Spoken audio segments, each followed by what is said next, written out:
आज हम एक नया चैप्टर स्टार्ट करने जा रहे हैं क्लास 10th का, रियल नंबर्स यानी कि वास्तविक संख्याएं। इस चैप्टर में हम रियल नंबर्स के बारे में तो जानेंगे ही, उससे पहले हम जो बेसिक नॉलेज है नंबर्स की उसको जानेंगे। प्रीवियस क्लास में पढ़ा भी होगा rational, irrational number, natural number, whole number. एक बार हम बेसिक उनको भी देख लेंगे।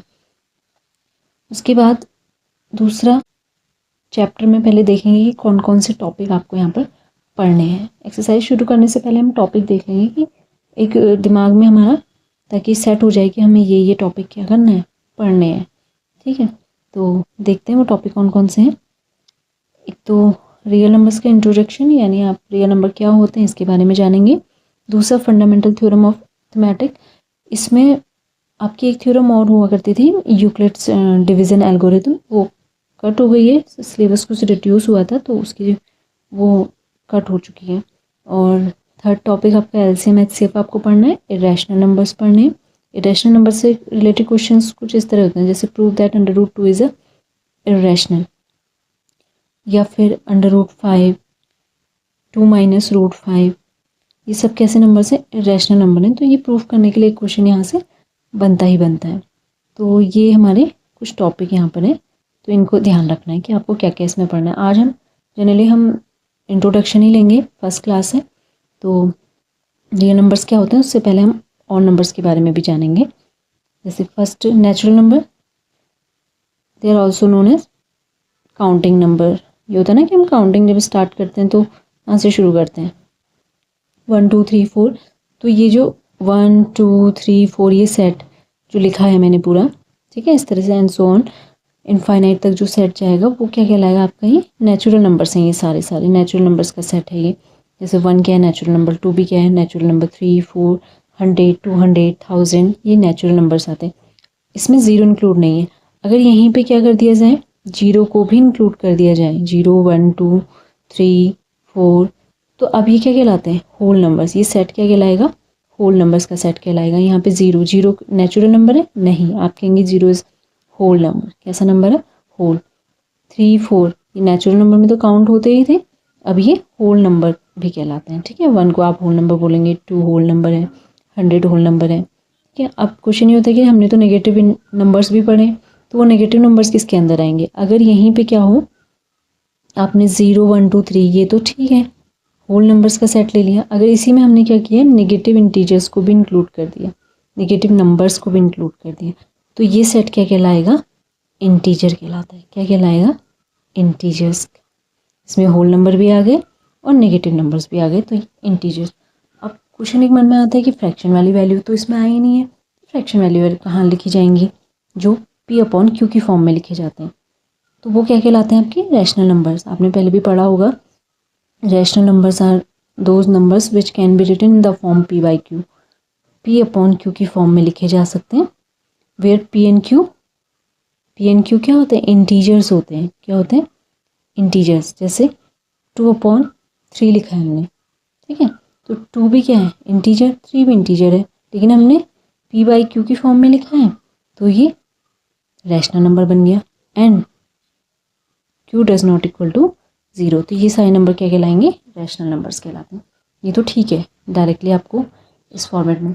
और जो नंबर्स P/Q की फॉर्म में नहीं लिखे जाते हैं तो वो क्या कहलाएंगे, उन्हें हम इरेशनल बोल देते हैं, वो इरेशनल नंबर्स में आ जाते हैं।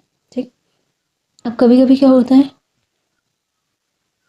आपको फ्रैक्शन में ना देके P/Q की फॉर्म ना देके कैसे दिखते हैं, 0.256, और आपसे पूछे बताइए ये रैशनल है या इरेशनल, तो आप इसे क्या कहेंगे, ये होगा रैशनल नंबर्स। कैसे नंबर है ये, रैशनल नंबर है। कैसे पता चला, देखो रैशनल नंबर होने के, अगर आपके पास डेसिमल एक्सपेंशन दिया है, ठीक है, डेसिमल में वैल्यू दी हुई है, तो आपको चेक करना है कि ये रैशनल है इरेशनल। तो आप कैसे चेक कर सकते हैं, पहली कंडीशन कि आपके पास जो डेसिमल एक्सपेंशन होना चाहिए वो कैसा होना चाहिए, टर्मिनेटिंग होना चाहिए। कैसा होना चाहिए, टर्मिनेटिंग। अब आता है कि टर्मिनेटिंग क्या होता है, अब जिसे 9th में ध्यान से पढ़ा होगा तो उसको ध्यान होगा टर्मिनेटिंग क्या होता है। टर्मिनेटिंग ये होता है कि अगर एक नंबर से दूसरे नंबर को डिवाइड किया गया है, तो अगर रिमाइंडर 0 आ जाता है, यदि क्या आ जाए, रिमाइंडर 0 आ गया, दैट मीन्स डेसिमल एक्सपेंशन कैसा हो गया, टर्मिनेटिंग डेसिमल हो गया। कैसा हो गया, टर्मिनेटिंग। और टर्मिनेटिंग हो गया तो ये हमेशा कैसे होते हैं, ये रैशनल नंबर्स होते हैं। कैसे होते हैं, रैशनल नंबर्स। ठीक है, ये बात ध्यान रखिएगा। टर्मिनेटिंग का मतलब है रिमाइंडर 0, और ऐसे नंबर्स हमेशा किस में लिए जाते हैं, वो रैशनल नंबर्स कहलाते हैं। ठीक है, जैसे एग्जांपल से भी देखिए 2/5 है। ठीक है, p/q की फॉर्म नज़र आ रही है तो आप डायरेक्टली कह सकते हैं हाँ ये तो रैशनल है। ठीक है, अब लेकिन इसी को हमने लिख दिया 0.4। अब हमें पता करना हो जब, तो हम ये देखेंगे कि ये जो डेसिमल एक्सपेंशन लिखा हुआ है ये टर्मिनेटिंग है, मतलब इसके आगे तो लिखा है ना 0.4, यानी इसके आगे डिवाइड नहीं किया होगा, कंप्लीट डिवीजन हो चुका है। कंप्लीट डिवाइड हो गया तो रिमाइंडर 0, दैट मीन्स ये कैसा हो गया, रैशनल नंबर हो गया। कैसा हो गया, रैशनल नंबर।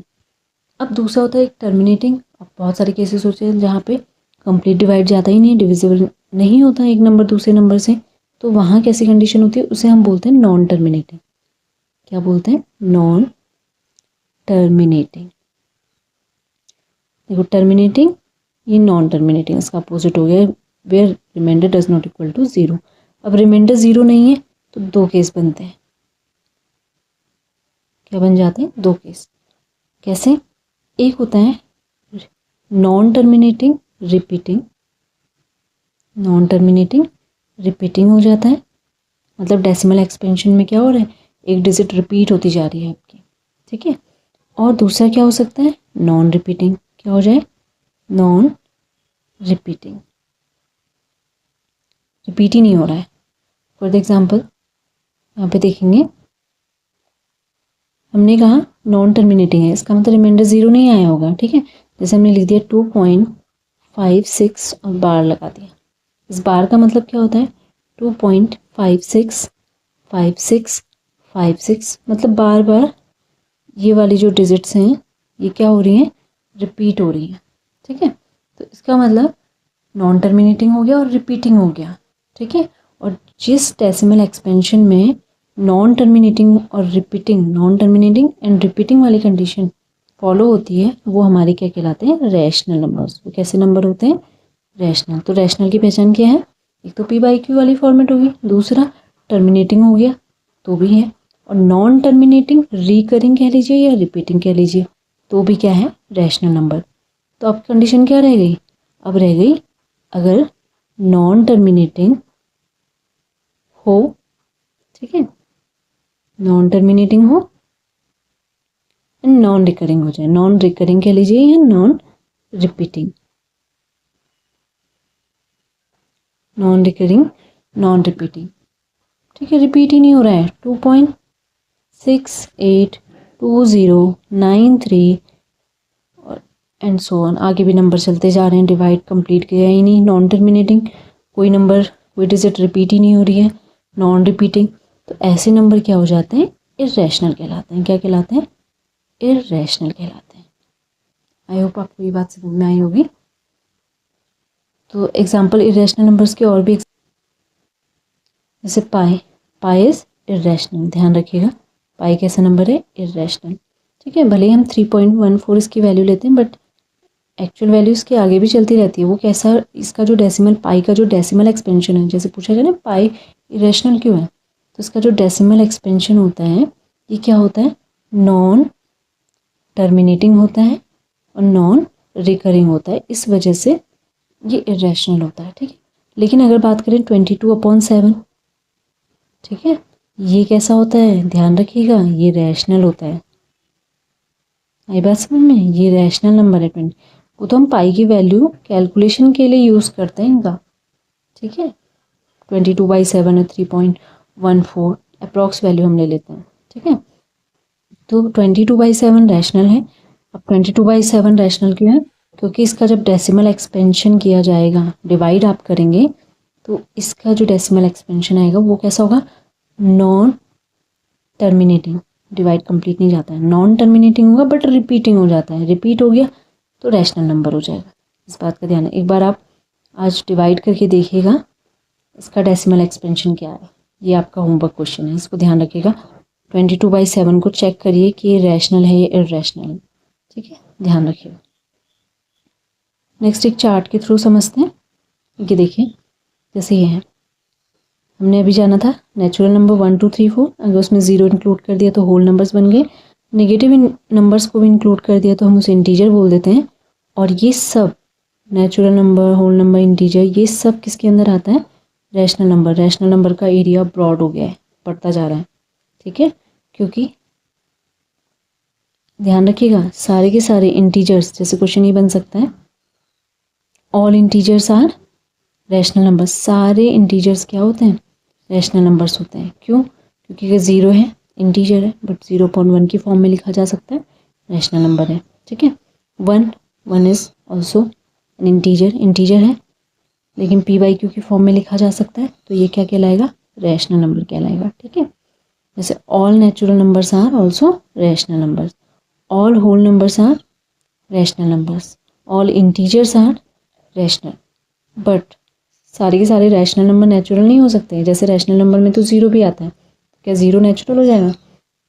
1/2, 1/2, 1/2 क्या है? रैशनल नंबर है, बट ये नेचुरल नंबर नहीं हो सकता है। ठीक है, तो इस बात का ध्यान रखेंगे। तो ये चार्ट धीरे धीरे रैशनल नंबर उससे बड़ा हो गया। इरेशनल क्या होते हैं? जो नंबर रैशनल के अंदर होते ही नहीं है, वो सारे के सारे क्या कहलाएंगे? Irrational number. अब यही से आपको पता चला, देखो ये नंबर्स जानने से हमें क्या फ़ायदा हुआ, हम रियल नंबर्स पे पहुंच गए, आपको पता भी नहीं चला होगा। देखिए, रियल नंबर्स क्या होते हैं? All rational numbers and irrational numbers are real numbers. Rational और इरेशनल जितने भी नंबर्स हैं वो सारे के सारे रियल नंबर्स कहलाते हैं। तो रियल नंबर का एरिया और भी ज़्यादा ब्रॉड हो गया। देखिए मैंने ये बनाया ना रेक्टेंगुलर, इस रेक्टेंगल के अंदर, इस रियल नंबर के अंदर ही रैशनल नंबर्स भी आ गए। इस रियल नंबर के अंदर क्या हुआ? ये रियल नंबर है। ठीक है, ये एरिया इसका ब्रॉड सा ये एरिया रेक्टेंगुलर बनाया हमने। ठीक है, इसमें ये रैशनल नंबर भी आ गए, रैशनल नंबर के अंदर सब कुछ आ गया, और ये इरेशनल नंबर भी आ चुके हैं। तो ये ध्यान रखिए। ठीक है, तो रियल नंबर्स क्या हो गए? All rational numbers and irrational numbers, वो सब क्या कहलाएंगे? रियल नंबर्स कहलाते हैं। ठीक है, set of all rational and irrational numbers. For the example, जैसे हमने क्या लिखा, जैसे √2 ये भी रियल नंबर है, √3 ये भी रियल नंबर है, ये है इरेशनल बट रियल नंबर कहलाते हैं। 1/2 रैशनल नंबर है, रियल नंबर भी है। ठीक है, तो इन सब का जो सेट बनेगा वो सब क्या कहलाएंगे? वो रियल नंबर्स कहलाते हैं। नेचुरल नंबर जिन्हें हम काउंटिंग नंबर कहते हैं, 1 2 3 4, ये सब नेचुरल नंबर्स कहलाते हैं। अगर इसी सेट में 0 को भी इंक्लूड कर दें तो ये होल नंबर्स बन जाते हैं। 0 इज़ अ होल नंबर।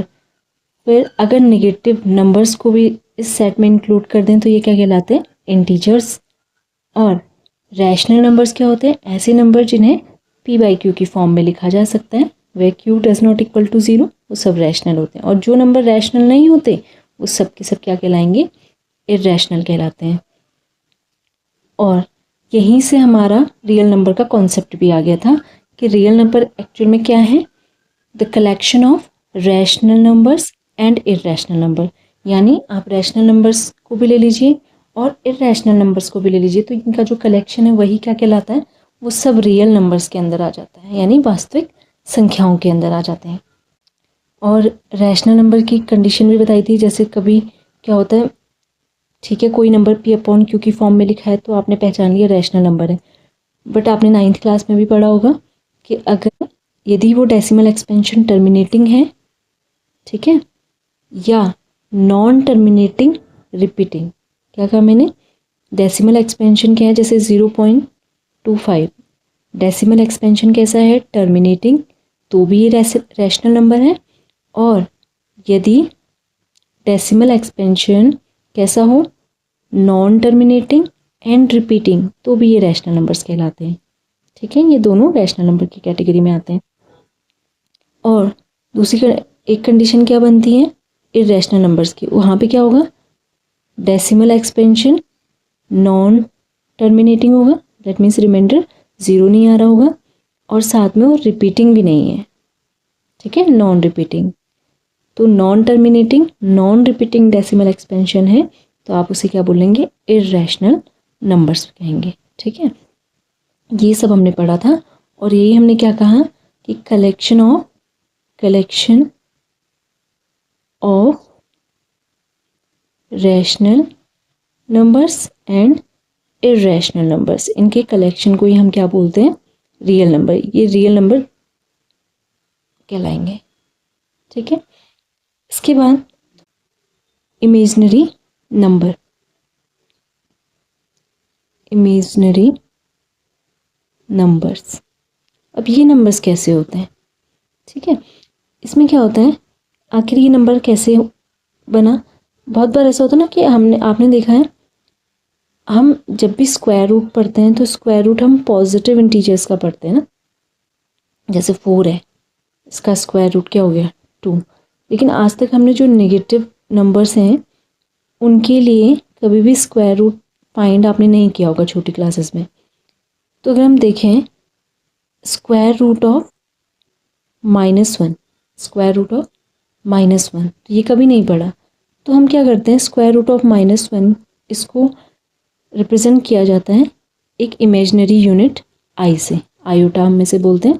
ठीक है, -2, इसका मतलब क्या हो गया, √2 इंटू -1, ऐसे भी लिखा जा सकता है। तो ये क्या बन गया, √2 इंटू √-1। और हम इसे कैसे लिख सकते हैं, √2 और √-1 की वैल्यू क्या होती है, आई, तो √2i लिखा जा सकता है।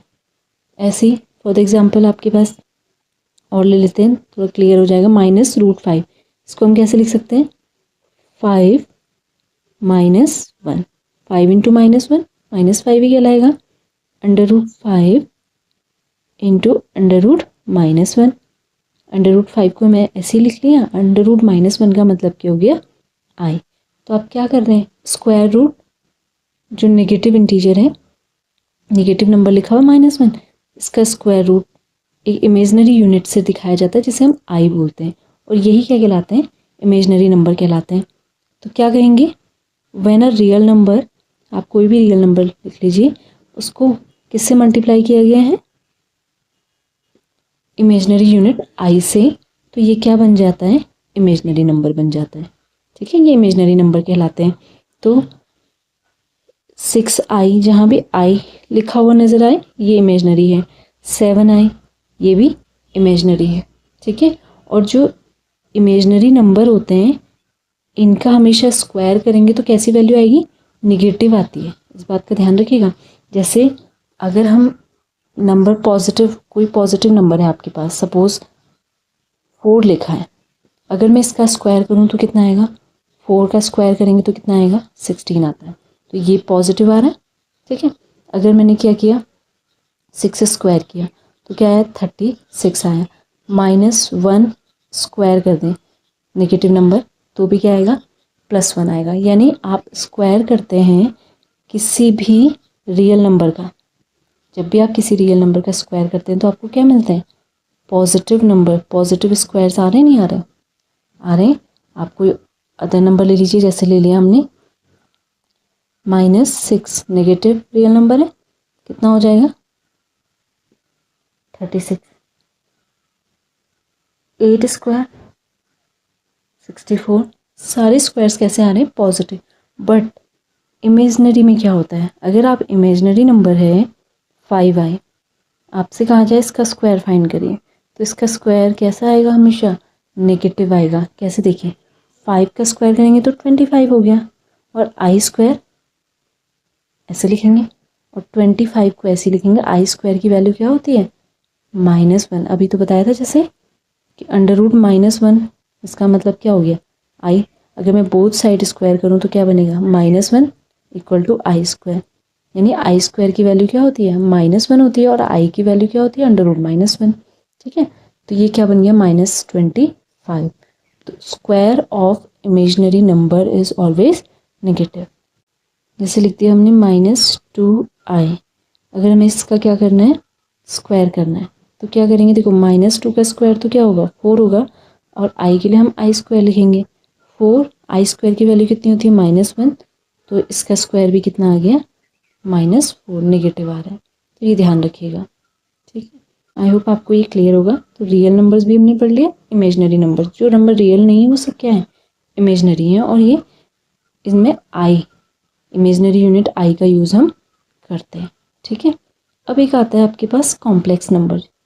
ये थोड़ा सा आपको आगे वाली क्लासेस में पढ़नी होती हैं ये चीज़ें, बट एक बार थोड़ा सा आप इसके बारे में भी जान लीजिए। कॉम्प्लेक्स नंबर्स, कॉम्प्लेक्स नंबर्स कैसे होते हैं, ऐसे नंबर जो किस फॉर्मेट में लिखे जाते हैं, a प्लस आई बी की फॉर्म में लिखे जाते हैं, where a is real number and b is also real number. ठीक है, ध्यान रखिए, क्या a रियल नंबर है, ठीक है, a and b both are real number है, बट i आने की वजह से देखो a तो प्योर रियल है, बट जो आई बी बन जाएगा, b के साथ i लगा दिया ना, तो ये इमेजनरी टर्म बन गया। टर्म कैसा बन गया, ये इमेजनरी। ठीक है, वैसे a और b दोनों ही रियल हैं, बट जब प्लस के बाद जो आई बी लिखा हुआ है, ये आई बी वाला जो टर्म है ये कैसा है, इमेजनरी, क्योंकि इसके साथ क्या आ गया, आई आ चुका है। ठीक है, इस बात का ध्यान रखिएगा। अब जो कॉम्प्लेक्स नंबर है वो रियल भी हो सकते हैं, प्योर रियल भी हो सकते हैं, और प्योर इमेजनरी भी हो सकते हैं। फॉर द एग्जाम्पल, जैसे मैंने कहा complex number a plus i b की फॉर्म में लिखे जाते हैं, इसका मतलब क्या हुआ, जैसे हमारे पास 2 है, तो 2 रियल नंबर तो है, ये हम जानते हैं, एज वेल एज ये कॉम्प्लेक्स नंबर भी है। कैसे, क्योंकि आप इसको कैसे लिख सकते हो, कॉम्प्लेक्स नंबर जो a प्लस आई बी की फॉर्म में लिखे जाते हैं, तो आप इसको कैसे लिख सकते हो, 2 रियल नंबर हो गया, प्लस आई, और b की जगह क्या लिख देंगे, 0, तो हमने इसे a प्लस आई बी की फॉर्म, देखो 0 भी रियल नंबर है, 2 भी रियल नंबर है, लेकिन हमने लिख तो दिया ना इसे a प्लस आई बी की फॉर्म में, तो ये कॉम्प्लेक्स नंबर भी कहलाएगा। 2 क्या है, कॉम्प्लेक्स नंबर। तो कॉम्प्लेक्स नंबर क्या होते हैं, collection of real and imaginary number. जैसे इमेजनरी नंबर, जैसे आपने ले लिया 2i, अब 2i, ठीक है, अब इसे a प्लस आई बी की फॉर्म में लिखना है, तो क्या आप लिखोगे, 0 प्लस 2i। ठीक है, ये बन गया कॉम्प्लेक्स नंबर। और भी एग्जाम्पल आप लिख सकते हैं, जैसे 3 प्लस 2i, 6 माइनस 3i, ये सब क्या है, कॉम्प्लेक्स नंबर है। जैसे 0 भी कहलाएगा कॉम्प्लेक्स नंबर, और 0 इमेजनरी नंबर भी है, 0 रियल नंबर भी हो जाता है, 0 इमेजनरी। आप कह सकते हैं 0 is imaginary as well as real, real भी है इमेजनरी भी है, क्योंकि 0 लिखा है तो रियल नंबर है, लेकिन अगर हम इसे क्या लिख दें, 0 इंटू आई, तो ये क्या बन गया, इमेजनरी। ठीक है, ये ध्यान रखिएगा। तो इस तरह से ये नंबर सिस्टम हम अलग अलग पढ़ते हैं, जैसे नेचुरल पढ़ा, होल, इंटीजर्स, फिर rational, irrational, real, imaginary, complex, तो ये चलते हैं। ठीक है, आई होप आपको ये चीज़ें समझ में आई होंगी। आगे हम आज जो स्टार्ट करने वाले हैं, हमारा जो टॉपिक है फंडामेंटल थ्योरम ऑफ अरिथमेटिक, या अभी फंडामेंटल थ्योरम, एक वर्ड आता है थ्योरम। थ्योरम क्या होती है, एक ऐसे स्टेटमेंट जो ऑलरेडी क्या है, प्रूव किए जा चुके हैं, या जिन्हें हम प्रूव कर सकते हैं। ठीक है, मतलब लॉजिकल रीज़न है उनको, कि वो लॉजिकल रीज़न है उनका कि वो स्टेटमेंट क्या है, करेक्ट हैं, बिल्कुल ट्रू हैं, और आप उनकी हेल्प से अदर क्वेश्चंस को भी सॉल्व कर सकते हैं। जैसे कि अभी फंडामेंटल थ्योरम ऑफ अरिथमेटिक क्या होती है, इसके लिए आपको कुछ चीज़ें पता होनी चाहिए, जैसे प्राइम नंबर्स और कंपोजिट नंबर्स हम पढ़ते आए हैं। एक बार देख लीजिए प्राइम नंबर्स कैसे होते हैं। प्राइम नंबर वो होते हैं जिनके ओनली 2 फैक्टर्स होते हैं। ठीक है, 2 फैक्टर कौन कौन से होंगे, prime numbers are those numbers which have only 2 factors, 1 and itself. इसके 2 ही फैक्टर होंगे। ठीक है, एक तो 1 होगा ही होगा, एंड इटसेल्फ मतलब खुद, यानी 1 का डिवाइड उसमें जा रहा होगा और एक खुद का डिवाइड उसमें जा रहा है, यानी 2 ही फैक्टर उसके हैं, तो वो क्या कहलाते हैं, प्राइम नंबर्स कहलाते हैं। जैसे कि एक क्वेश्चन होता है, बेसिक क्वेश्चन है, आप कमेंट सेक्शन में बताइएगा कि सबसे छोटा प्राइम नंबर कौन सा है। ठीक है, ये आपका क्वेश्चन है, इसको बताइएगा कि सबसे स्मॉलेस्ट जो प्राइम नंबर है कौन से। ठीक है, अब देख लेते हैं हमें प्राइम नंबर कौन कौन से क्या होते हैं। जैसे हमने फॉर द एग्जांपल ले लिया 7। अब 7 क्या है, प्राइम है या कॉम्पोजिट है? तो देखिए 7 प्राइम नंबर होता है। क्यों? क्योंकि 7 के फैक्टर क्या है, एक तो 1, फैक्टर का मतलब है 7 में किसका डिवाइड जा रहा है, एक तो 1 का जाता है और दूसरा किसका जाएगा, 7 का डिवाइड जाएगा। तो इसके दो ही फैक्टर है ना, ठीक है।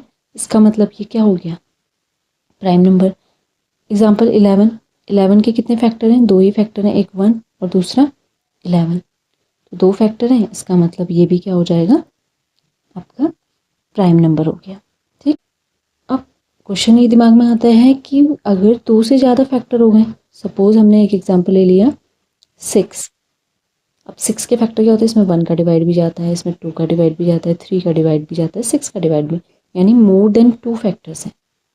ठीक है, तो मोर देन 2 फैक्टर्स हैं, तो ऐसे नंबर्स को हम क्या बोलते हैं, composite numbers.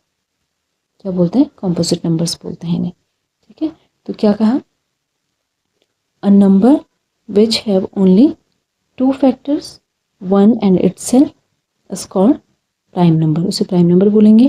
and if a number have more than two नहीं, more than two factors, so it is called composite, उसको आप composite number कहेंगे। इस बात का ध्यान रखेंगे। ठीक है, तो अब ये हमने क्यों पढ़ा, ठीक, इसके पीछे रीज़न है, आपको जो थ्योरम समझनी है अगली, वो फंडामेंटल थ्योरम ऑफ अर्थमेटिक, वहाँ पे प्राइम और कंपोजिट नंबर का यूज़ होगा, तो वो टर्म लिखे जाएंगे, तो इसीलिए वो पता होने चाहिए आपको ना। देखो अब थ्योरम क्या कहती है,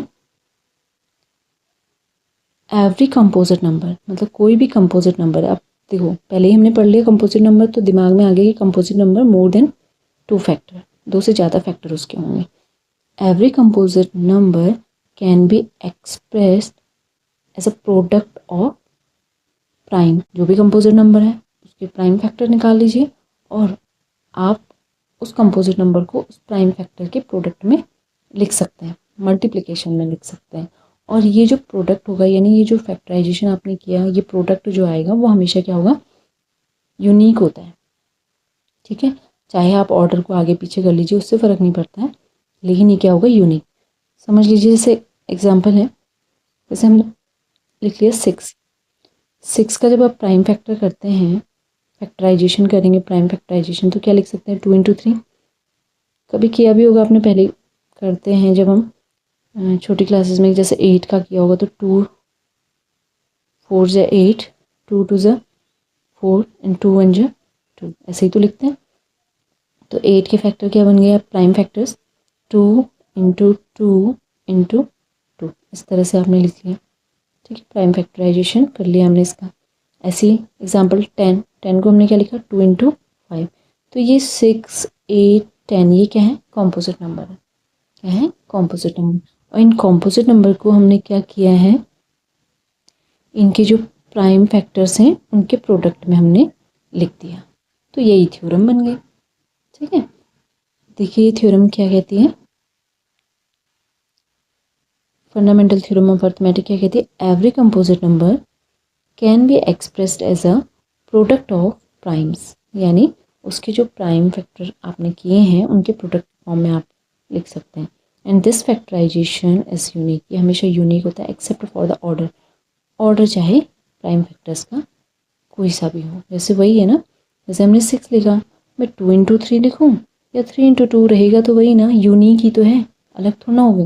ये 10 लिखा है, 2 × 5 है, अब ऑर्डर चेंज कर दिए, 5 × 2, तो उससे कोई चेंज तो ना आने वाला है।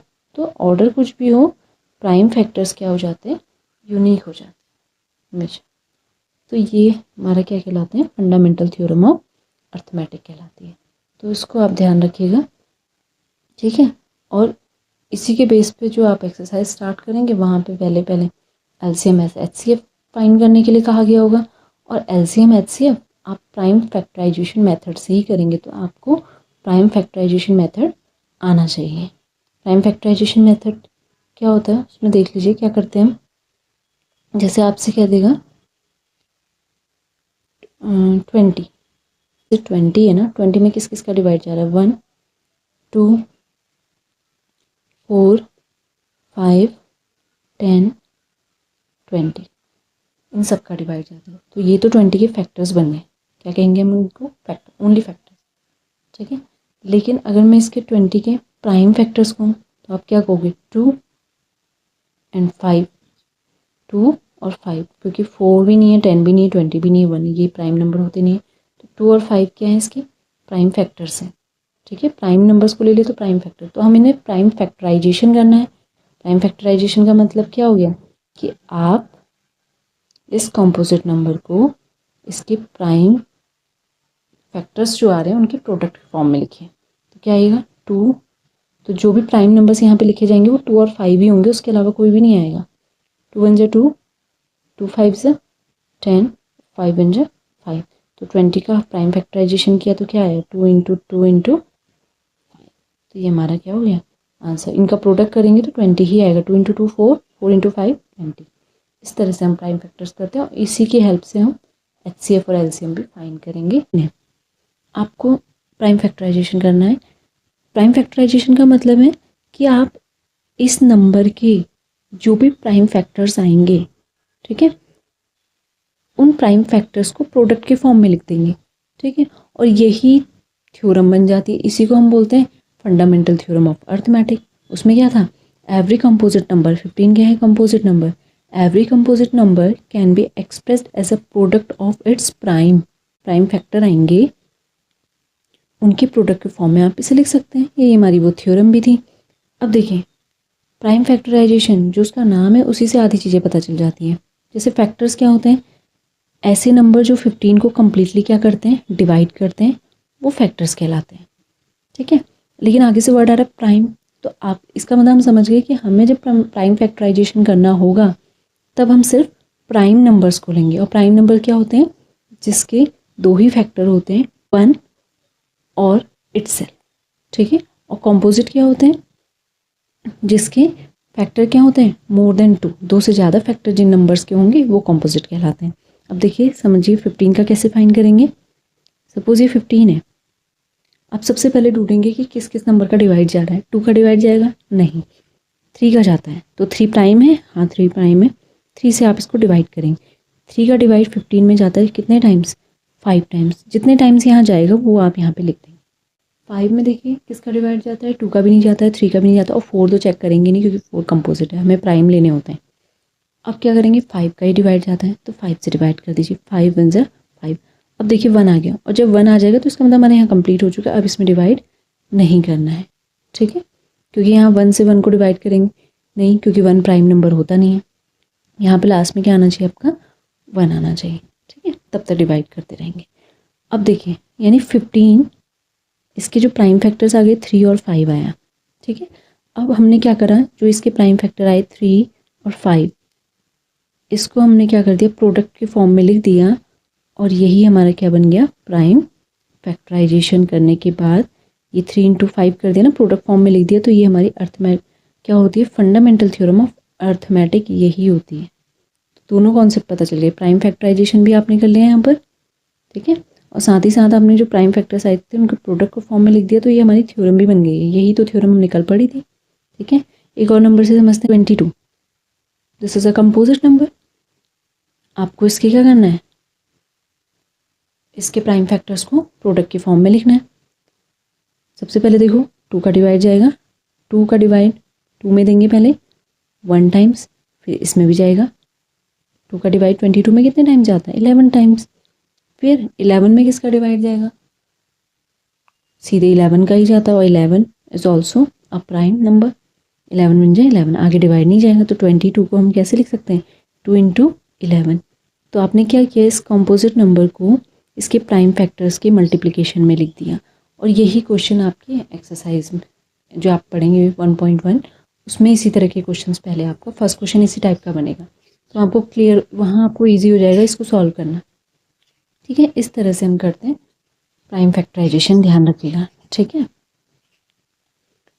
जैसे क्वेश्चन देख लेते हैं, क्वेश्चन किस तरह से बनते हैं, ये express 140 as a product of its prime factor. तो हम क्या करेंगे, 140 में डिवाइड करना है। सबसे पहले किसका डिवाइड, देखो लास्ट में 0 है, unit digit is 0, so it is divisible by 2, तो 2 का डिवाइड इसमें जाएगा ही जाएगा। 2 की डिविजिबिलिटी रूल आपको ध्यान होगा, यदि लास्ट डिजिट क्या होती है 0 किसी नंबर की, 2 4 6 8, तो वो नंबर 2 से डिविजिबल होता है। ठीक है, ये ध्यान रखिएगा। अब 2 का डिवाइड जाएगा, देखो 14 लिखा है, 2 7 जा 14, 0 यानी कितने टाइम्स 70 टाइम्स डिवाइड जाएगा। 2 का डिवाइड 140 में 70 टाइम, फिर से लास्ट में 0 आ रहा है यानी 2 का डिवाइड फिर से जाएगा, 2 से देंगे। देखो पहले 70 से पहले आप इस वाली डिजिट में कीजिए 7 में।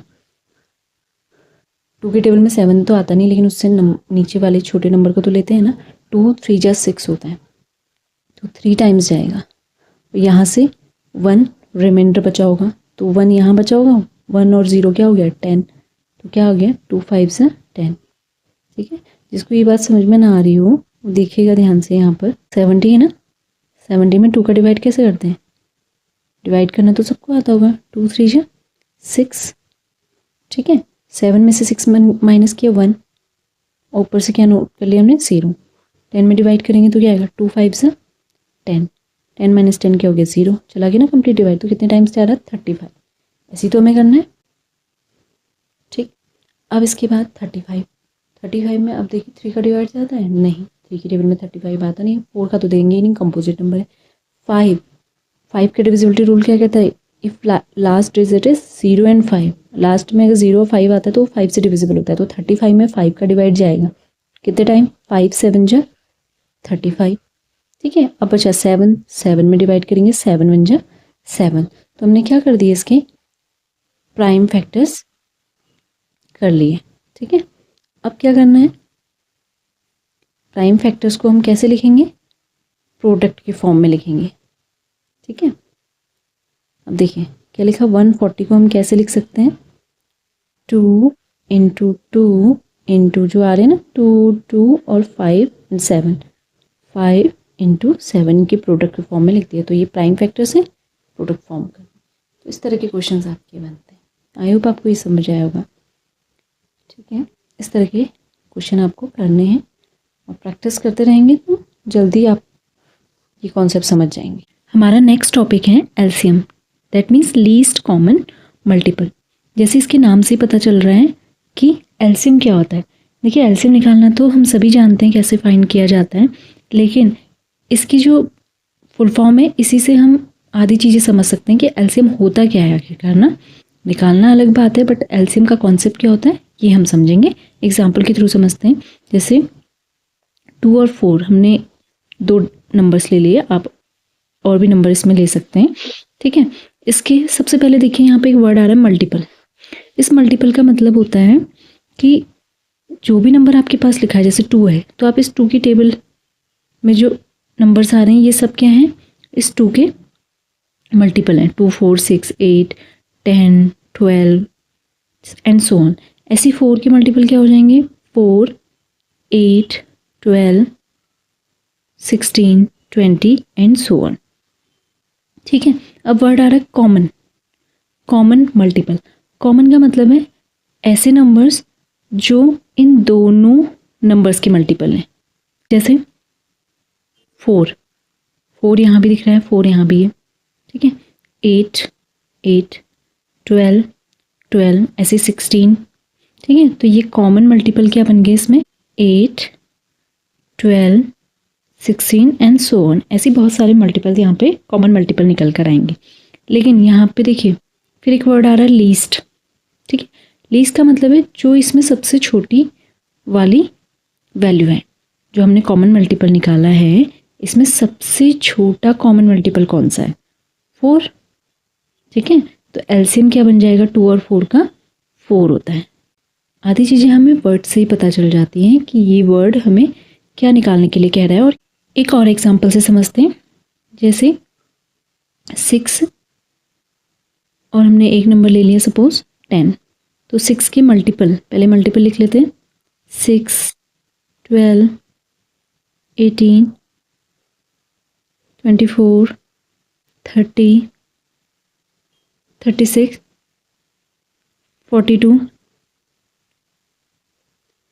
48 54 60 66 एंड सो ऑन। ऐसे तो बहुत सारे होते रहेंगे, तो हम कहाँ तक लिखेंगे। ठीक है, अभी हमने इतना लिख लिया। फिर 10 के क्या हो जाएंगे, 10, 20, 30, 40, 50, 60 एंड सो ऑन। ठीक है, अब हमें क्या देखना होता है यहाँ पर, कॉमन मल्टीपल, यानी जो दोनों में कॉमन है, 6 के भी मल्टीपल है और 10 का भी, दोनों का है। ठीक है, कॉमन मल्टीपल देखिए 6, 12, 18, 24 यहाँ तो नहीं आएगा, यहाँ क्या है 10। ठीक है, 10 इधर भी नहीं आ रहा कहीं। ठीक, 20 भी नहीं आ रहा है, 30 यहाँ भी है, 30 यहाँ भी है, तो एक कॉमन मल्टीपल हमें क्या मिल गया 30। दूसरा देखेंगे 36, 42, 48, 54 ये तो नहीं आ रहे हैं यहाँ भी, 40, 50 यहाँ भी नहीं है, 60 क्या आ रहा है 60 एंड सो। तो एलसीएम का मतलब है लीस्ट कॉमन मल्टीपल, यानी 30, 60 ऐसे तो बहुत सारे मल्टीपल आ रहे हैं। ठीक है, कॉमन मल्टीपल आ रहे हैं, लेकिन जो सबसे छोटा है, सबसे लोएस्ट है, वो वैल्यू क्या है 30। तो 6 और 10 का जो एलसीएम है वो क्या बन जाएगा 30 बन जाएगा। आई होप आपको ये एलसीएम क्लियर होगा। HCF that means highest common, क्या होता है हाईएस्ट कॉमन फैक्टर। देखो वहाँ मल्टीपल था, यहाँ फैक्टर है, यहाँ लिखे HCF। पहले तो बात करेंगे, वही एग्जांपल ले लेते हैं। सपोज आपने एग्जांपल में ले लिया 2 और 4, जो हमने पीछे लिए थे वही ले लेते हैं। ठीक है, बात हो रही है हाईएस्ट कॉमन फैक्टर। पहले हम फैक्टर वर्ड पे आते हैं, किस पे आते हैं फैक्टर में।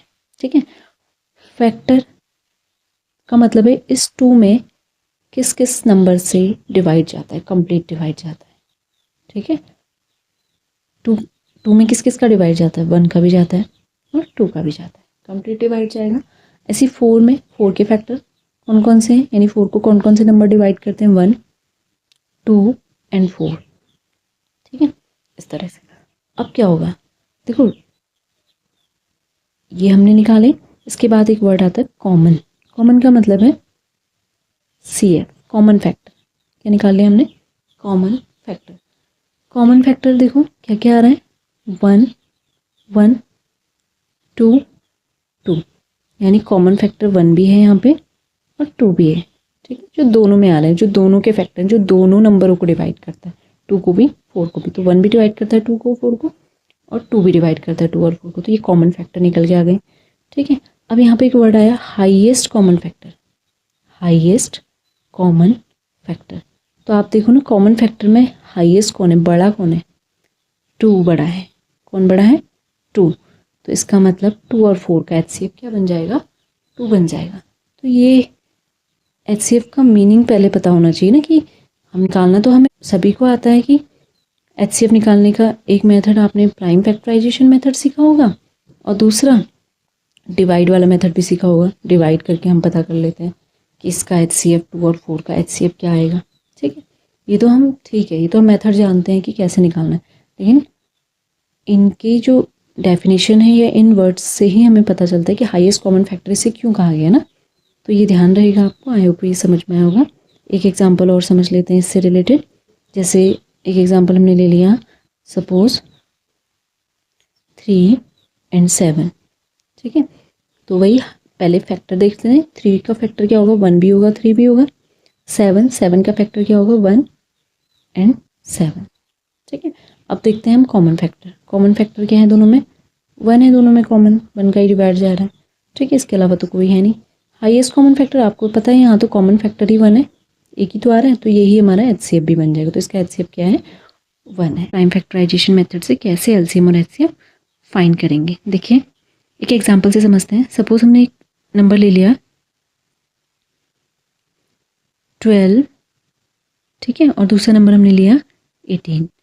हमें इसका HCF भी निकालना, LCM भी निकालना। ठीक है, तो पहले हम क्या काम करेंगे, हम 12 को इसकी जो प्राइम फैक्टर्स होते हैं उनकी प्रोडक्ट की फॉर्म में लिखेंगे। 12 है तो इसके प्राइम फैक्टर्स 2 इंटू 2 इंटू 3, तो हमने इसको प्रोडक्ट फॉर्म में लिख लिया। ठीक है, every composite number can be expressed as a product of its prime factors. यही हमारी फंडामेंटल थ्योरम ऑफ अर्थमेटिक होती थी। ठीक है, अब जिसको ये समझ में नहीं आया कैसे निकाला, तो हम क्या करते हैं, जैसे ये हमारे पास 12 है, पहले देखेंगे 2 से डिवाइड जा रहे हैं कितने टाइम 6 टाइम, फिर 2 का डिवाइड 6 में करेंगे कितने टाइम जाएगा 3 टाइम, फिर 3 से 3 को डिवाइड करेंगे कितने टाइम जाएगा 1। तो ये इस तरह से आया है। ठीक है, जिसको ये बात समझ में नहीं आया, तो ये 18 को देखिए कैसे लिखेंगे, 18 2 का डिवाइड जाएगा कितने टाइम्स 9, फिर 3 का डिवाइड जाएगा कितने टाइम्स 3, फिर 3 से 3 को डिवाइड करेंगे कितने टाइम्स 1 टाइम। तो 18 कैसे लिखा जाएगा 2 इंटू 3 इंटू 3। तो हमने क्या किया 18 के जो प्राइम फैक्टर्स थे उनके प्रोडक्ट के फॉर्म में इसको लिख लिया। नाउ अभी तो हम पहला स्टेप हमारा यही रहेगा, स्टेप ध्यान रखेंगे तो समझ में आ जाएगा। ठीक है, अब क्या करेंगे 2 इंटू 2 हम इसे क्या लिख सकते हैं 2 स्क्वायर इंटू 3 1 टाइम लिखा गया है तो 3 raise to the power 1 equal to, ऐसे इसको क्या लिखेंगे 2 raise to the power 1 and 3 raise to the power 2। इस तरह हमने इसको लिख लिया। HCF that means highest common factor. देखिए आपने जो फैक्टर्स प्राइम फैक्टर्स निकाले हैं, आप देखिए दोनों में कॉमन क्या है, यहाँ 2 नज़र आ रहा है, यहाँ भी 2 नज़र आ रहा है, तो आप 2 लिख लीजिए। और फिर देखिए इन दोनों जो 2 लिखे हुए हैं इसमें जो स्मॉलेस्ट पावर वाला है उसको आप यहाँ पे नोट कर लेंगे। फिर देखिए यहाँ भी 3 है, यहाँ भी 3 है। आपको यहाँ मल्टीप्लिकेशन में क्या लिखना है 3, और 3 की कौन सी पावर वाला लेना है lowest power 3 raise to the power 1। कैसे ध्यान रखेंगे, देखो यहाँ हाईएस्ट आता है तो यहाँ पे जो पावर लेनी है वो कैसी होनी चाहिए आपकी स्मॉलेस्ट होनी चाहिए, छोटी पावर वाला। तो 2 इंटू 3 कितना हो जाएगा 6।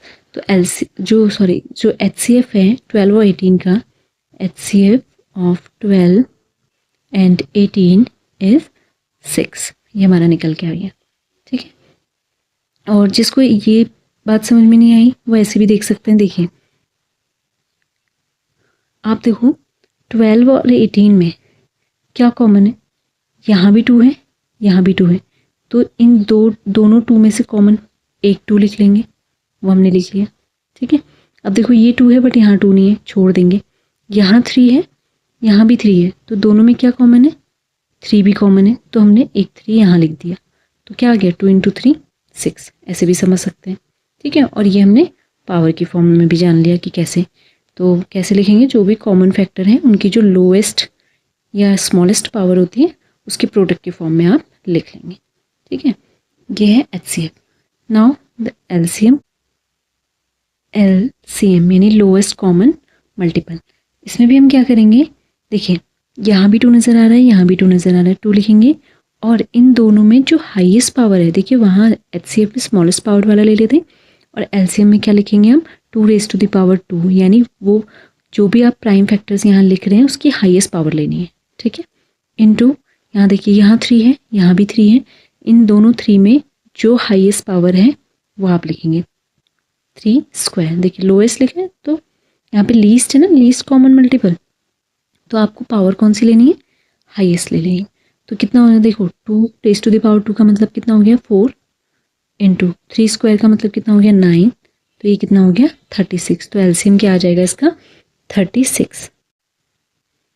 एक और एग्जांपल से समझते हैं। देखिए HCF में हम जैसे एग्जांपल लिए हमने 14 और 20, तो हमने पहले 14 के फैक्टर्स कर लिए। 14 क्या हो गया 2 से डिवाइड जाएगा 7 टाइम, और 7 से डिवाइड करेंगे तो कितने टाइम जाएगा 1 टाइम। ठीक है, तो ये तो 14 का बन गया। उसके बाद ये क्या लिख दिया हमने 2 इंटू 7। अब है 20 को कैसे लिखेंगे 2 से डिवाइड जाएगा कितने टाइम 10 टाइम्स, फिर 2 से डिवाइड जाएगा कितने टाइम्स 5 टाइम्स, फिर 5 से डिवाइड करेंगे कितने टाइम जाएगा 1 टाइम। तो हमने इसे क्या लिख लिया 2 इंटू 2 इंटू 5, यही तो मतलब हुआ इसका 2 इंटू 2 इंटू 5। 2 इंटू 2 का मतलब हो गया 2 स्क्वायर, ठीक है, इंटू 5, 5 1 टाइम्स आ रहा है ना, तो 5 रेज टू द पावर 1, ये मतलब है। ठीक है, अब देखो HCF इसका मतलब होता है कि इन दोनों में 14 और 20 इन दोनों में देखिए कॉमन फैक्टर कौन सा है, कॉमन प्राइम फैक्टर कौन सा है। तो देखिए 2 यहाँ भी नज़र आ रहा है, 2 यहाँ भी नज़र आ रहा है, 2 7 तो नहीं है ना, 7 दोनों में कॉमन है ही नहीं, और ना ही 5 कॉमन है। दोनों में कॉमन क्या है HCF के लिए आप कॉमन देखिए 2 यहाँ भी नज़र आ रहा है, 2 यहाँ भी नज़र आ रहा है, तो 2 लिख लिया। और उसमें भी जो स्मॉलेस्ट पावर वाला है वो लेना है 2 raise to the power 1। HCF में आपको क्या देखना है, जो कॉमन प्राइम फैक्टर है उसको लिखिए, और उसकी जो लोएस्ट पावर है स्मॉलेस्ट पावर है उसको लिखेंगे। तो HCF कितना आ जाएगा यहाँ से 2। जिसको ये बात समझ में नहीं आती है वो ऐसे भी कर सकते हैं। देखिए 14 का 2 इंटू 7 हो गया, और 20 को हम क्या लिख सकते हैं 2 इंटू 2 इंटू 5। तो देखिए दोनों में कॉमन क्या है 2 2, इन दोनों 2 से हम एक 2 लिख लेंगे, कॉमन 2 वन टाइम लिख लेना है। तो यही हमारा क्या बन गया, HCF। नाउ एलसीएम, एलसीएम को समझते हैं। वही एग्जांपल हमने दोबारा लिया है 14 एंड 20। देखिए 14 को हमने उसके प्राइम फैक्टर्स के प्रोडक्ट के फॉर्म में लिख लिया, ऐसे 20 को भी लिखा 2 इंटू 2 इंटू 5 20 होता है, जिसको हमने क्या लिख लिया 2 square into 5 raise to the power 1। ठीक है, अब देखिए 2 रेज़ टू द पावर 1, यहाँ है 2 रेज़ टू द पावर 2। ठीक है, तो 2 को लिखेंगे और जो हाईएस्ट पावर है दोनों में से उसको लिख लेते हैं 2 स्क्वायर, फिर इंटू, अब देखिए यहाँ आ रहा है 5 बट यहाँ आपको 5 नज़र नहीं आ रहा, तो इसका मतलब यहाँ 5 नहीं होगा, तो इसका मतलब 5 रेज़ टू द पावर क्या है, 0 है। 0 टाइम्स ही तो है, 5 आ ही नहीं रहा, तो 5 रेज़ टू द पावर 0 है। तो दोनों में हाईएस्ट पावर क्या है, 5 रेज़ टू द पावर 1। आप ये समझिए ना, जो प्राइम फैक्टर यहाँ लिखा ही नहीं है तो हाईएस्ट पावर क्या होगी, दूसरी वाली, यानी 5 रेज़ टू द पावर 1 हो जाएगा। इंटू, ऐसे देखिए यहाँ 7 रेज़ टू द पावर 1 है, बट यहाँ 7 रेज़ टू द पावर कुछ भी नहीं दिया हुआ है, तो इसका मतलब 7 रेज़ टू द पावर क्या होगा, 0। तो हाईएस्ट पावर तो अभी भी क्या है, 7 रेज़ टू द पावर 1।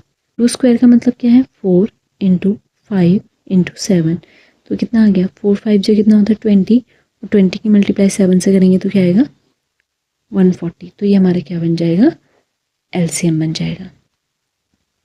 ठीक है, ये ध्यान रखिएगा यहाँ पर। तो एलसीएम क्या होता है, product of each prime factor, सभी प्राइम फैक्टर्स का मल्टीप्लिकेशन तो करना है, वो भी कौन सी, उसमें भी क्या लेना है आपको, हैविंग हाईएस्ट पावर, जिसकी हाईएस्ट पावर है वो वाला आपको लेना है। आई होप आपको ये क्लियर होगा। ठीक है, ये हम प्राइम फैक्टराइजेशन मेथड से सीख रहे हैं।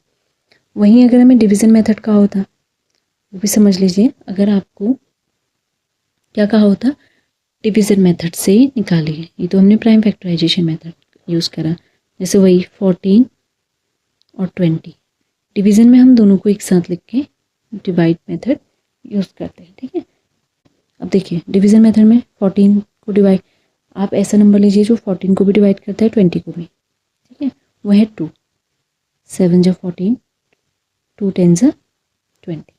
ठीक है, यहीं से हम एचसीएफ भी निकाल सकते हैं और यहीं से एलसीएम भी निकाल सकते हैं।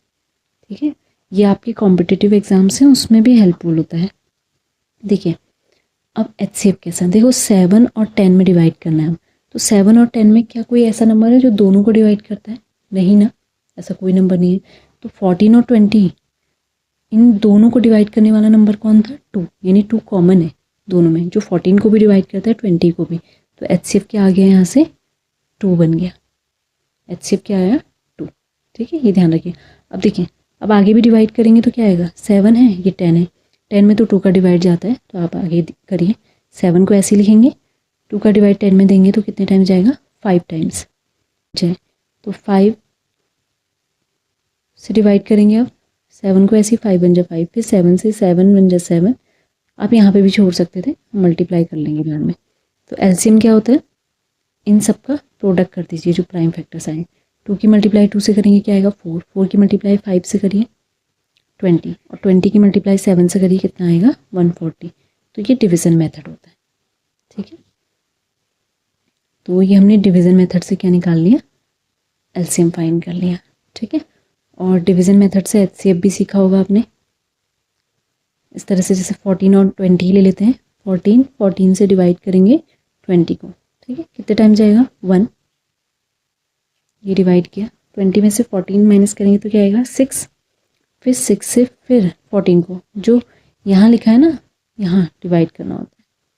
ठीक है, 6 2 से 12, फिर 4 में से 2 माइनस करेंगे तो क्या आएगा 2, फिर 2 से किसको डिवाइड करेंगे 6 को। ठीक है, कितने टाइम्स 3 टाइम्स, 2 3 जा 6, कंप्लीट डिवाइड जा चुका है। तो लास्ट में जो नंबर कंप्लीटली डिवाइड कर रहे हैं वही इन दोनों का क्या कहलाएगा, एचसीएफ। तो एचसीएफ क्या हो जाएगा 2 हो जाएगा। यहाँ आपको ये सब क्लियर होगा। आई होप आपको एलसीएम और एचसीएफ प्राइम फैक्टराइजेशन मेथड से कैसे निकालते हैं ये समझ में आया होगा। और अब जो हमारा नेक्स्ट टॉपिक रहेगा वो है कि ये जो हम एलसीएम एचसीएफ निकालते हैं इनके बीच में एक रिलेशन भी होता है। ठीक है, एलसीएम एचसीएफ और 2 पॉजिटिव इंटीजर्स के बीच में क्या रिलेशन है वो जानते हैं। देखिए आपके पास सपोज दो पॉजिटिव इंटीजर हैं, एक है a और दूसरा है b, ठीक है, दो इंटीजर्स की बात हो रही है। 3 के लिए ये अप्लाई नहीं होता है, 2 के लिए अप्लाई होगा। LCM into HCF of a and b, ठीक है, a और b का एलसीएम और HCF, ये किसके, इन दोनों का प्रोडक्ट, इन दोनों पॉजिटिव इंटीजर्स के प्रोडक्ट के इक्वल होता है, ये ध्यान रखेंगे। इंपॉर्टेंट रिलेशन है ये इनके बीच में, ठीक है। क्या कहा कि दो पॉजिटिव इंटीजर्स के एलसीएम और HCF का प्रोडक्ट उन दोनों पॉजिटिव इंटीजर्स के प्रोडक्ट के इक्वल होता है। अब ये है कि इसका यूज़ क्या है, ठीक है, मेन तो है यूज़ कहाँ करेंगे हम। देखिए कभी कभी क्या होता है, आपको डिजिट्स मतलब आपको पॉजिटिव इंटीजर्स दिए हैं, ठीक है, HCF भी गिवन है और क्या पूछ लिया, एलसीएम पूछ लिया, ठीक है। हो सकता है एलसीएम और HCF और एक नंबर आपको दिया है और पूछ ले कि दूसरा नंबर बताइए, ठीक है। इस तरह के क्वेश्चन यहाँ पे बनते हैं, समझते हैं, एग्जाम्पल भी समझेंगे। देखिए relation between two positive integers HCF and LCM, यही रिलेशन हमने जाना था अभी, ठीक है। अब क्वेश्चन कैसे आता है, सपोज आपसे कह देगा कि आपके पास 2 पॉजिटिव इंटीजर्स हैं, एक 2 है और एक 4 है, ये 2 पॉजिटिव इंटीजर दिए हैं, इनका जो एलसीएम है मान लेते हैं ये गिवन है आपको 4, ठीक है, और आपसे क्या फाइंड करने के लिए कह देगा, फाइंड HCF। तो एक तरीका तो HCF फाइंड करने का वही है कि आप प्राइम फैक्टराइजेशन मेथड यूज़ कर लीजिए, ठीक है। दूसरा आप इस रिलेशन का यूज़ कर सकते हैं। देखिए कैसे करेंगे, रिलेशन क्या होता है, HCF into LCM equal to A into B. HCF की वैल्यू क्या है वो हमें फाइंड करनी है, उसको तो हम निकालना ही है, इंटू एलसीएम, एलसीएम कितना दिया है 4, एलसीएम की वैल्यू रख दी, A into B, A into B मतलब हो गए आप A और B के हैं वो दोनों पॉजिटिव इंटीजर्स जिनकी वो बात कर रहा है, 2 इंटू 4, ठीक है। तो यहाँ से HCF क्या हो जाएगा, 2 इंटू 4, ये 4 यहाँ पे मल्टीप्लिकेशन में HCF के साथ, राइट साइड जाएगा तो किस में चला जाएगा, डिवाइड में। देखिए 4 से 4 कैंसिल, तो HCF कितना आ जाएगा आपके पास 2, तो ये हमारा आंसर हो गया। और ये हम प्रूव भी कर सकते हैं कि ये रिलेशन सही आंसर दे रहा है या नहीं दे रहा है, लेकिन ध्यान रखिएगा ये रिलेशन 2 पॉजिटिव इंटीजर्स पे ही अप्लाई होता है। देखिए HCF 2 आया ना, अभी हम प्राइम फैक्टराइजेशन से भी चेक कर लेते हैं। देखो 2 को हम क्या लिख सकते हैं, 2 raise to the power 1, prime factorization method से बता रही हूँ मैं आपको, ठीक है। 4 इसको हम लिख सकते हैं 2 इंटू 2, दैट मीन्स क्या हो गया 2 स्क्वायर। तो HCF निकालते वक्त क्या देखते हैं, दोनों में कॉमन क्या आ रहा है, 2 आ रहा है, और वो भी 2 की जो स्मॉलेस्ट पावर है उसको लेना होता है। तो 2 रेज़ टू द पावर 1 का मतलब क्या हो गया 2 इन, देखो यहाँ भी 2 आ रहा है, यहाँ भी 2 आ रहा है, दोनों में जो स्मॉलेस्ट पावर वाला है उसको आपको लिखना है। 2 रेज़ टू द पावर 1 क्या आ गया 2, तो ऐसे भी आप फाइंड कर सकते थे, तब भी 2 आएगा और ऐसे भी 2 आएगा। तो ये कॉम्पिटिटिव एग्ज़ाम के लिए आपको काफ़ी हेल्पफुल रहने वाला है, ठीक है। जैसे लेंथी कैलकुलेशन वगैरह कहीं पे आ जाए तो आप इसका यूज़ कर सकते हैं। HCF गिवन हो, एलसीएम निकालना हो, उस आपको ये वैल्यूज़ ये नंबर भी दिए हैं तो आप इसका यूज़ कर सकते हैं। मेन इंपॉर्टेंट नोट ये है कि this result in not true for 3 positive integer. देखिए HCF into LCM A into B into C के इक्वल नहीं होता है, ठीक है, ये ध्यान रखिएगा।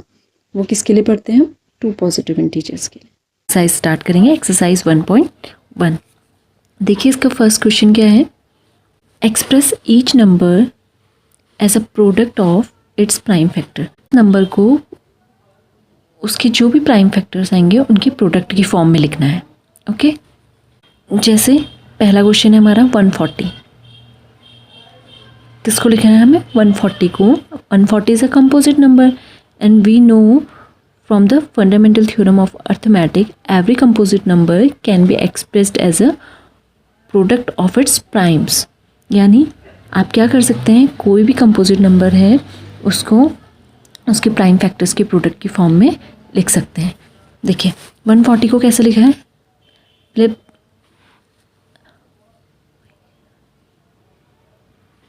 देखिए 140, देखिए इसमें किसका डिवाइड जाएगा 2 का, तो हमने क्या करा 2 से डिवाइड किया, यहाँ पे करके देखते हैं। जैसे ये क्या है 140, ठीक है, इसमें किसका डिवाइड जाएगा, लास्ट डिजिट इज 0, तो 2 से डिवाइड चला जाएगा, 2 7 जा 14 और 0 एज इट इज़ लिख लेंगे, ठीक है। 0 में 0 टाइम्स डिवाइड। 70 में 2 का डिवाइड देंगे कितने टाइम, 7 में 2 3 जा 6, 1 बचेगा, 2 5 जा 10, 35। फिर 35 में किसका डिवाइड जाता है, 5 का, 5 7 जा 35 और 7 में किसका डिवाइड जाएगा, 7 का, तो 7 1 जा क्या हो जाएगा 7। यही हमने यहाँ भी लिखा है, ठीक है। देखो 70 टाइम्स डिवाइड किया, फिर 2 का डिवाइड दिया 35 टाइम्स किया, फिर 5 से डिवाइड किया 35 को 7 टाइम्स और 7 से 7 1 टाइम डिवाइड। यहाँ पे जो नंबर्स लेने हैं वो प्राइम नंबर्स लेने हैं, क्योंकि आप देखो प्राइम फैक्टर्स के प्रोडक्ट में लिखेंगे ना, तो 6 4 ऐसे नंबर आपको नहीं लेने हैं, ओके। तो हमने क्या लिख लिया, 140 को हम कैसे लिख सकते हैं, 2 × 2 × 5 × 7, या आप इसे ऐसे भी लिख सकते हैं, 2 × 2 का मतलब क्या हो गया, 2 स्क्वायर × 5 × 7, ठीक है। दोनों ही करेक्ट है। आई होप आपको ये क्लियर होगा। नेक्स्ट क्वेश्चन देखते हैं इसका। सेकंड क्या है, 156। देखिए जब हम 156 में देखो last digit is 6, so it is divisible by 2, तो आप 2 से डिवाइड कर दीजिए, कितने टाइम्स आएगा, 78 टाइम्स। जिसको इसमें दिक्कत है वो देखिएगा ध्यान से, हम डिवाइड कैसे करते हैं, डिवाइड ही तो करना होता है आपको। यहाँ पे 15 पहले क्या लिखा है, 15 में डिवाइड, 15 तो टेबल में नहीं आता, लेकिन आपको पता है 2 7 जा 14 होता है, तो 7 टाइम डिवाइड जाएगा 15 में, और यहाँ 14 होता है, तो 15 में से 14 माइनस करेंगे तो क्या बचेगा 1, तो 1 और 6 16, तो 2 8 जा 16। नॉर्मल जैसे डिवाइड करते हैं आप, जैसे डिवाइड किया जाता है 156 में, 2 7 जा 14, 5 में से 4 माइनस किया 1, 16 हो जाएगा, 2 8 जा 16, इस तरह से ही आता है, ठीक है। जितने टाइम्स डिवाइड जाएगा वो आपको यहाँ पे नोट करना होता है, ओके। अब देखिए यहाँ पे करके देख लेते हैं हम, जैसे क्या लिखा था 156 में 15 में देंगे 2 7 जा 14, ठीक है, 1 बचेगा, 2 8 जा 16, फिर लास्ट डिजिट 8 आ रही है तो 2 का डिवाइड जाएगा, 2 3 जा 6, फिर यहाँ से 1 बचेगा, 18 हो जाएगा, 2 9 जा 18। 39 में किसका डिवाइड जाता है, 3 का डिवाइड जाएगा, 3 1 जा 3, 3 3 जा 9। अब 13 is also a prime number, तो 13 का डिवाइड 30 जाएगा, 13 1 जा 13। तो यानी 156 को हम कैसे लिख सकते हैं, 2 × 2 × 3 × 13, इस तरह से इसे लिखा जा सकता है, ठीक है। हमने 156 को उसके प्राइम फैक्टर्स के प्रोडक्ट में इस तरह से लिखना है, 3 8 2 5। इसको हमने लिखना है तो कैसे लिखेंगे, देखिए पहले 2 का डिवाइड तो इसमें जाएगा नहीं, क्योंकि लास्ट डिजिट क्या है यहाँ पर 5। फिर चेक करते हैं 3 का डिवाइड जा रहा है, 3 के लिए कैसे चेक कर लेते हैं, देखिए 3 + 8 + 2 + 5 सबको ऐड करिए, 8 3 11, 11 और 2 कितना होता है 13, और 13 और 5 होता है 18, ठीक है। 18 is divisible by 3, so this number is also divisible by 3, तो आप 3 से इसको डिवाइड करिए, 3 1 जा 3, फिर 8 में डिवाइड करेंगे 2 टाइम्स जाएगा, 3 2 जा 6, ठीक है।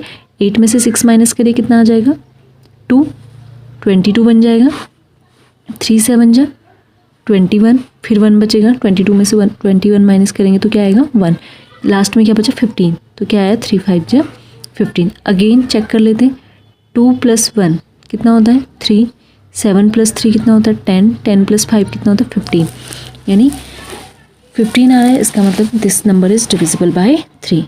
तो 3 से फिर डिवाइड करिए, 3 4 जा 12, 7 में करेंगे तो 3 2 जा 6, 7 में से 6 माइनस करेंगे 1, 15 बचेगा, तो 3 5 जा 15।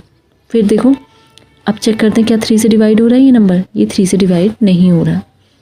देखो कैसे नहीं हो रहा है, डिवाइड करके नहीं देखना, आप डायरेक्ट दिमाग में डिविजिबिलिटी रूल लगाइए। 4 + 2 कितना होता है 6, 6 और 5 क्या होता है 11, तो 11 3 से डिविजिबल नहीं है, तो ये नंबर भी डिविजिबल नहीं है।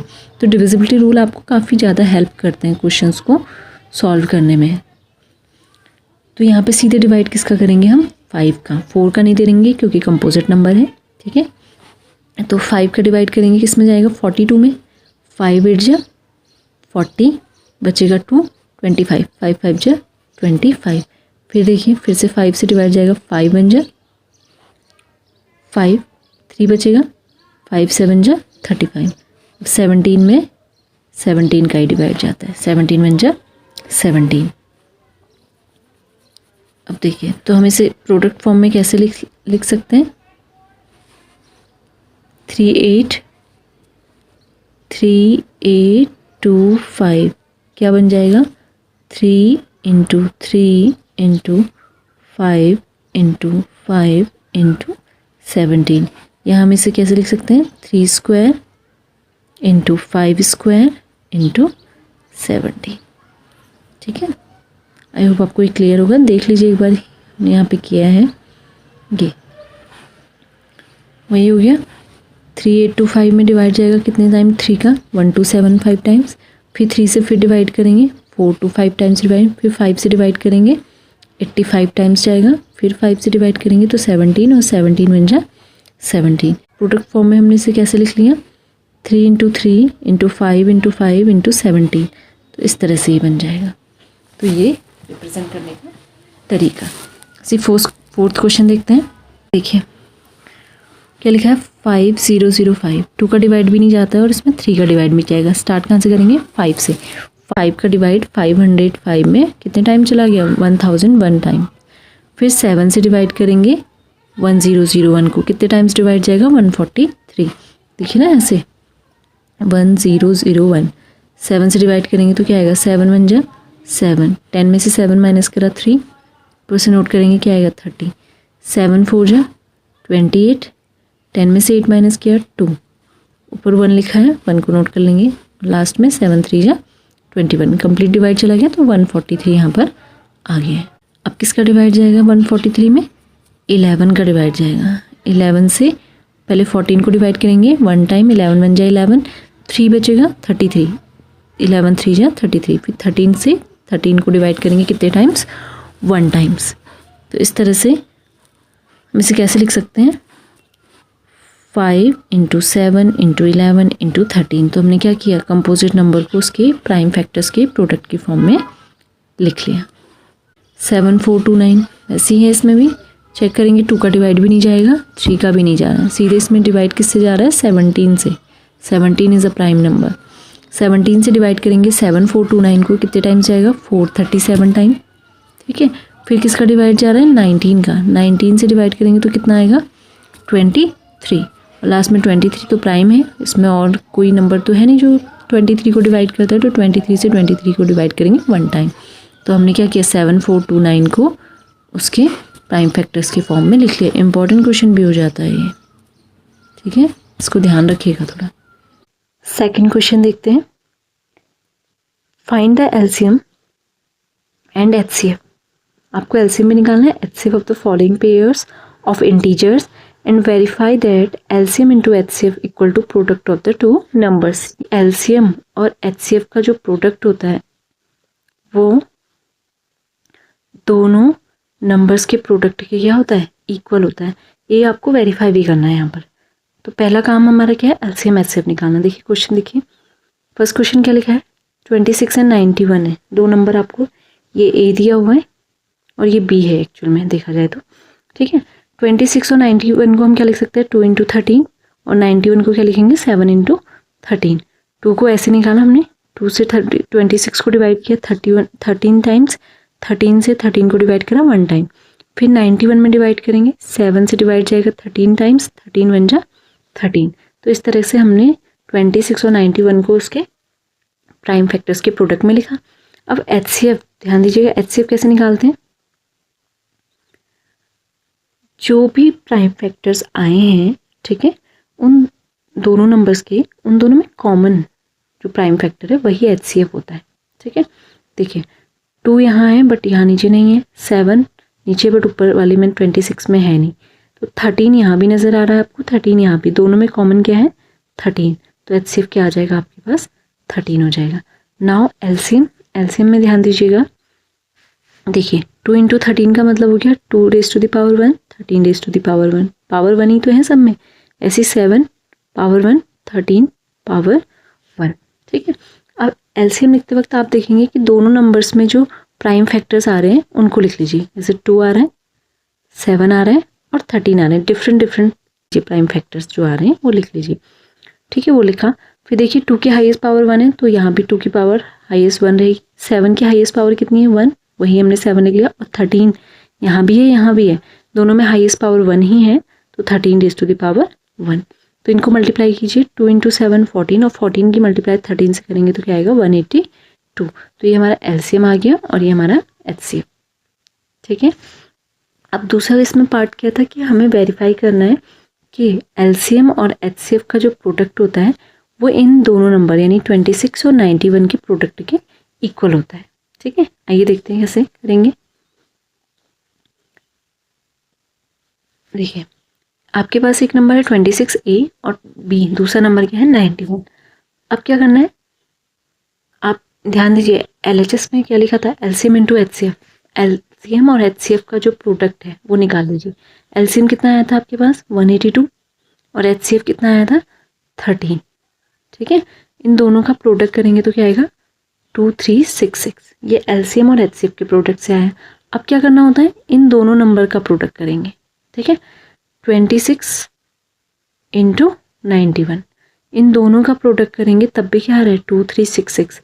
यानी दोनों एलसीएम और एचसीएफ का प्रोडक्ट और A × B यानी दोनों नंबर्स का प्रोडक्ट वो इक्वल आ रहा है। और यही हमें क्या करना था? वेरीफाई। तो हमने वेरीफाई कर दिया कि एलसीएम इंटू एचसीएफ क्या होता है? A × B के इक्वल होता है। इस तरह से ये क्वेश्चन हमें करना है। ऐसे सेकंड क्वेश्चन देखते हैं। इसका सेकंड पार्ट क्या है? क्वेश्चन 2 नंबर है। पहला काम हमारा क्या है? एलसीएम और एचसीएफ निकालना। देखिए, और एलसीएम एचसीएफ के लिए हम क्या करेंगे? पहला स्टेप है आप प्राइम फैक्टर्स के प्रोडक्ट में लिख लीजिए जो भी नंबर आपको गिवन है। जैसे 510 है तो हमने इसके प्राइम फैक्टर्स के प्रोडक्ट में लिख लिया 2 × 3 × 5 × 17। यहाँ देख लीजिए, समझ लीजिए, 2 से 510 को डिवाइड किया, पहले कितने टाइम्स किया होगा? 255 टाइम्स। फिर 3 से डिवाइड किया तो 85 टाइम्स। फिर 5 से डिवाइड करेंगे 85 को 17 टाइम्स, फिर 17 बन जा 17। ठीक है, फिर 92 में डिवाइड करेंगे, 2 4 जा 8 एंड 2 6 जा 12। फिर 2 से डिवाइड करेंगे 46 को, कितने टाइम जाएगा? 23 टाइम। फिर 23 से 23 डिवाइड होगा कितने टाइम? 1 टाइम। तो इस तरह से हमने कंपोजिट नंबर 510 और 92 को क्या करा? प्राइम फैक्टर्स के प्रोडक्ट में लिख लिया। ठीक है, ये इस तरह से। अब क्या निकालना है हमें? पहला काम है एचसीएफ। एचसीएफ देखिए, दोनों नंबर्स में जो प्राइम फैक्टर्स हमने किए ना, ठीक है, उन दोनों में कॉमन क्या है वो देख लीजिए। 2 यहाँ भी नज़र आ रहा है, 2 यहाँ भी नज़र आ रहा है, यानी 2 कॉमन है तो 2 को लिख लेंगे। ठीक है, और कोई नंबर कॉमन है? 3 नहीं, 3 भी नहीं है, 5 भी नहीं है, 17 23 कुछ भी कॉमन नहीं आ रहा। ठीक है, तो हमारे पास एचसीएफ कितना हो जाएगा यहाँ से? 2। एचसीएफ तो इजीली समझ में आ जाता है। एलसीएम में ध्यान दीजिएगा क्या लिखा है? 2 × 2, हम इसे क्या लिख सकते हैं? 2 रेज़ टू द पावर 2 × 23, ऐसे लिखा जा सकता है इसको। ठीक है, अब क्या करेंगे? इन दोनों नंबर्स के जो प्राइम फैक्टर्स आए हैं, डिफरेंट डिफरेंट प्राइम फैक्टर्स को हम लिख लेते हैं। ठीक है, जैसे क्या किया हमने? एलसीएम निकालते हुए देखो, 2 नज़र आ रहा है, ठीक है, और 3 नज़र आ रहा है वो भी लिख लेंगे, 5 नज़र आ रहा है वो भी लिख लेंगे, 17 एंड 23 जो जो प्राइम फैक्टर्स आपको नज़र आ रहे हैं वो सबको आप लिख लीजिए। पहला काम ये करिए। 2 भी है, 3 भी है, 5 भी, 17 भी। यहाँ 2 है तो हम 2 ऑलरेडी लिख चुके हैं, 23 तो 23 भी लिख लिया। अब ये देखते हैं कि इन दोनों में जो प्राइम फैक्टर्स आए हैं उनकी हाईएस्ट पावर क्या है। हाईएस्ट पावर वाले को यहाँ लिखना होता है। तो देखो यहाँ 2 रेज़ टू द पावर 1 है तो यहाँ 2 रेज़ टू द पावर 2 है, तो हाईएस्ट पावर क्या है? 2 रेज़ टू द पावर 2, तो 2 की पावर क्या लगा देंगे? 2 लगा देंगे। 3 की पावर हाईएस्ट 1 है, नीचे तो है ही नहीं तो 3 ही रहेगा। 5 की हाईएस्ट पावर 1 है तो 5 ही रहेगा। 17 की भी हाईएस्ट पावर 1 है तो 17 ही रहेगा, और 23 की भी हाईएस्ट पावर 1 है तो 23 ही रहेगा। देखो कहीं पे अगर कोई नंबर ऐसे लिखा है 23, इसका मतलब है इसकी हाईएस्ट पावर 1 है, और इसको हम 23 रेज़ टू द पावर 1 भी लिख सकते हैं। ठीक है, इस तरह से। तो ये हमारा क्या बन गया? एलसीएम। अब इन सबको मल्टीप्लाई कर दीजिए। 2 का स्क्वायर 4, 4 की मल्टीप्लाई 3 से करेंगे, फिर 3 की मल्टीप्लाई 5 से, 5 की 17 से और 23 से। तो मल्टीप्लाई करके एलसीएम क्या आएगा? 23460। ये एलसीएम आ गया और एचसीएफ मिल गया हमें। इसके बाद हम वेरीफाई करेंगे कि एलसीएम और एचसीएफ का प्रोडक्ट 510 और 92 के प्रोडक्ट के इक्वल है। देखिए हमारे पास नंबर है 510, दूसरा नंबर है 92। तो एलसीएम और एचसीएफ जो हमारे आया था, एलसीएम आया था 23,460, इसकी मल्टीप्लिकेशन किससे करेंगे, एचसीएफ से। तो कितना आया मल्टीप्लाई करके, 4692, 0 मल्टीप्लाई कर लेंगे, ठीक है। फिर 510 की मल्टीप्लिकेशन किससे करेंगे, 92, दोनों नंबर्स का प्रोडक्ट करना है, ठीक है। एलसीएम एचसीएफ का प्रोडक्ट किया तो ये आया। अब दोनों नंबर का भी प्रोडक्ट करेंगे, 510 और 92 का, तो वो भी सेम आना चाहिए। तो वो भी मल्टीप्लाई करके क्या आ रहा है, 46920। इसका मतलब दोनों वैल्यू क्या आ रही है, सेम आ रही है। तो ये हमने वेरीफाई कर। Find the LCM and HCF. देखिए एलसीएम और एचसीएफ फाइंड करना है of the following integers by applying the prime factorization method. आपको पहले ही मेंशन कर दिया गया है कि आप प्राइम फैक्टराइजेशन मेथड का ही यूज़ यहाँ पर करेंगे, अदर मेथड आपको यूज़ नहीं करना। देखिए फर्स्ट क्वेश्चन क्या है, 12, 15 एंड 21। यहाँ पे आपको 3 इंटीजर्स दिए हैं, ठीक है। प्राइम फैक्टराइजेशन में हमारा काम क्या होता है, पहले हम 12 को उसके जो प्राइम फैक्टर्स है उसके प्रोडक्ट की फॉर्म में लिखेंगे। देखिए 12 के प्राइम फैक्टर्स जब करते हैं कैसे किया जाता है प्राइम फैक्टराइजेशन, 2 से डिवाइड जाना है, 2 6 12, फिर 2 से डिवाइड करेंगे 6 में 3 टाइम्स, एंड फिर 3 से करेंगे तो क्या आएगा, 3 1 3। तो यही यहाँ पे लिखा है 2 इंटू 3। और इस हम इसे कैसे लिख सकते हैं, 2 इंटू 2 का मतलब होता है 2 स्क्वायर इंटू 3, 3 1 टाइम्स लिखा है तो 3 raise to the power 1। Okay, अब देखिए ऐसे 15 को हम क्या लिख सकते हैं, 3 इंटू 5, इसके प्राइम फैक्टर्स के प्रोडक्ट की फॉर्म में लिखा। 21 को हमने क्या लिखा, 3 इंटू 7, प्राइम फैक्टराइजेशन कर लिया हमने इसे, ठीक। अब नेक्स्ट हमारा काम क्या है, एलसीएम और एचसीएफ फाइंड करना है, ठीक है। तो एचसीएफ देखिए यहाँ 2 नज़र आ रहा है, बट 15 और 21 के फैक्टर में 2 नज़र नहीं आ रहा। कॉमन क्या है तीनों में, 3 3 एंड 3, ठीक है। यानी कि 12, 15 और 21 तीनों का कॉमन फैक्टर, प्राइम फैक्टर कौन है, 3। तो एचसीएफ भी क्या आ जाएगा हमारे पास, 3 आ जाएगा, ठीक है। अब हम एलसीएम फाइंड करेंगे, ठीक है। देखिए एलसीएम निकालते वक्त आप देखेंगे कि 12 के प्राइम फैक्टर्स में क्या आ रहा है, 2 इंटू 3 आ रहा है, 15 में 3 इंटू 5 और 21 में क्या आ रहा है, 3 इंटू 7। तो जो आपके पास डिफरेंट प्राइम फैक्टर्स आ रहे हैं पहले आप उन्हें नोट कर लीजिए। 2 भी आ रहा है, 3 भी आ रहा है, 5 आ रहा है एंड 7 आ रहा है, ठीक है। फिर देखिए 2 की हाईएस्ट पावर, तीनों में जो हाईएस्ट पावर वो लिख लेंगे। तो हाईएस्ट पावर तो 2 स्क्वायर नज़र आ रहा है तो 2 स्क्वायर होगा। 3 की हाईएस्ट पावर क्या आ रही है तीनों में, 1 है तो 1 लिखेंगे। और यहाँ देखिए 5 की हाईएस्ट पावर क्या है, 1 रहेगी क्योंकि वो 15 वाले में ही आ रहा है, बाकी तो आ नहीं रहा। तो हाईएस्ट पावर 5 की पावर क्या है, 1। एंड 7 की भी हाईएस्ट पावर क्या है, 1, उसी को हम 7 लिख सकते हैं। देखिए अब 2 स्क्वायर कितना होता है, 4, 4 की मल्टीप्लाई 3 से करेंगे कितना आएगा, 12, 12 की मल्टीप्लाई 5 से करेंगे 60 इंटू 7। तो एलसीएम क्या बन जाएगा, 420, ठीक है। तो इन तीनों नंबर का एलसीएम हो जाएगा 420। Okay, now the second question is, देखिए सेकंड क्वेश्चन में क्या लिखा है, 17, 23, 29, ठीक है।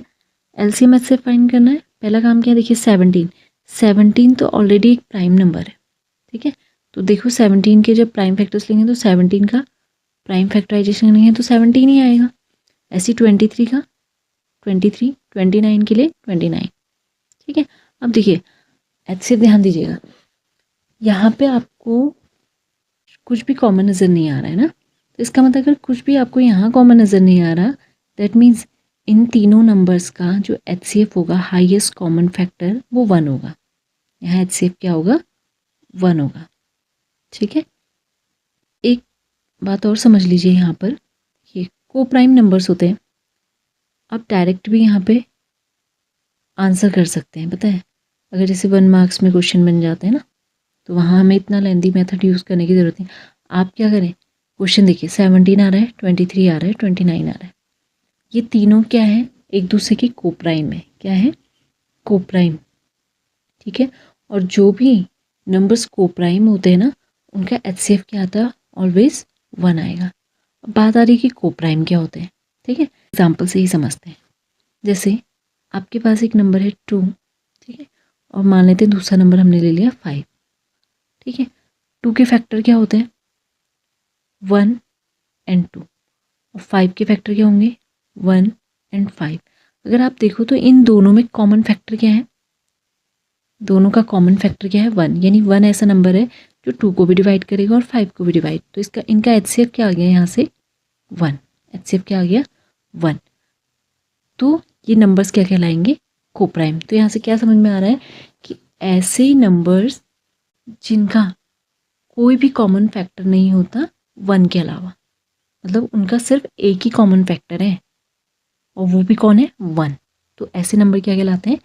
कोप्राइम नंबर कहलाते हैं। एक और एग्जांपल समझ लीजिए, जैसे हमने ले लिया 8 और दूसरा नंबर ले लिया 15। तो 8 के फैक्टर क्या होते हैं? 1, 2, 4 एंड 8, ठीक है। ऐसे 15 के क्या होंगे? 1, 3, 5 एंड 15। अब देखिए इन दोनों में क्या कॉमन फैक्टर है? दोनों में क्या कॉमन है? 1। तो इसका मतलब 1 ऐसा नंबर है जो 8 को भी डिवाइड कर रहा है और 15 को, ठीक है। तो क्या हुआ? 8 और 15 का 1 के अलावा कोई भी कॉमन फैक्टर नहीं आ रहा। इसका मतलब 8 और 15 क्या होगा? Coprime number. और कोप्राइम नंबर का एचसीएफ ऑलवेज क्या होगा? 1 होता है। क्या होता है? 1। ये ध्यान रखिएगा आप, ठीक है। अब यहाँ भी वही काम हो रहा है। देखो 17 और 23 को देखिए। 17, 23 आपस में कोप्राइम है, 23, 29 भी कोप्राइम है, और 17 और 29 की बात करें तो ये भी कोप्राइम है। मतलब तीनों नंबर आपस में क्या है? कोप्राइम है, ठीक है। और कोप्राइम नंबर है तो इनका एक ही कॉमन फैक्टर होगा 1, ठीक है। तो इसका मतलब इनका एचसीएफ क्या हो जाता है? 1 हो जाएगा। और एलसीएम कैसे निकालते हैं कोप्राइम नंबर का? एलसीएम में क्या कर देंगे? प्रोडक्ट ऑफ नंबर्स, मतलब जो नंबर्स जिन नंबर्स की बात कर रहे हैं उन्हीं का आप प्रोडक्ट कर दीजिए तो क्या निकल जाता है? एलसीएम निकल जाता है। देखिए ना, एलसीएम निकालते वक्त हम वही तो देखते हैं, कौन कौन से डिफरेंट आपके पास प्राइम फैक्टर आ रहे हैं। 17 आ रहा है, 23 आ रहा है, 29। इन तीनों का ही तो प्रोडक्ट करते हैं, वही हमने यहाँ भी किया है, ठीक है। आप डायरेक्ट भी निकाल सकते हैं। एलसीएम में क्या करेंगे? वो प्राइम नंबर है तो 17, 23, 29 इन तीनों का प्रोडक्ट कर दीजिए, एलसीएम मिल जाएगा। आई होप आपको ये क्लियर होगा। नाउ द थर्ड क्वेश्चन, ये तो हम स्टेप करेंगे ही सॉल्व करने के लिए। आप देखिए 8, 9, 25 ये तीनों आपस में क्या है? एक दूसरे के कोप्राइम है, ठीक है। यानी कि कोप्राइम जैसी कोप्राइम आएगा इसका मतलब क्या हो गया? इन तीनों में इन तीनों का कॉमन फैक्टर कौन होगा? 1 होगा। उसके अलावा कोई भी कॉमन फैक्टर इनका नहीं होगा। 1 के अलावा इन तीनों में किसी का डिवाइड नहीं जाएगा। इसका मतलब क्या हो गया? इसका एचसीएफ क्या हो जाएगा? 1। कोप्राइम नंबर्स हो गए इसका मतलब ये। और इसका एलसीएम क्या हो जाएगा? एलसीएम क्या होता है? Product of these numbers. इन तीनों नंबर्स का प्रोडक्ट कर दीजिए। 8 की मल्टीप्लाई 9 से कर दीजिए, कितना आएगा? 72। और 72 की मल्टीप्लाई 25 से करेंगे तो कितना आएगा? 1800। तो एलसीएम मिल जाएगा। और यही हम प्राइम फैक्टराइजेशन मेथड से तो देखिए कैसे होगा। पहले 8 के हमने क्या कर दिए?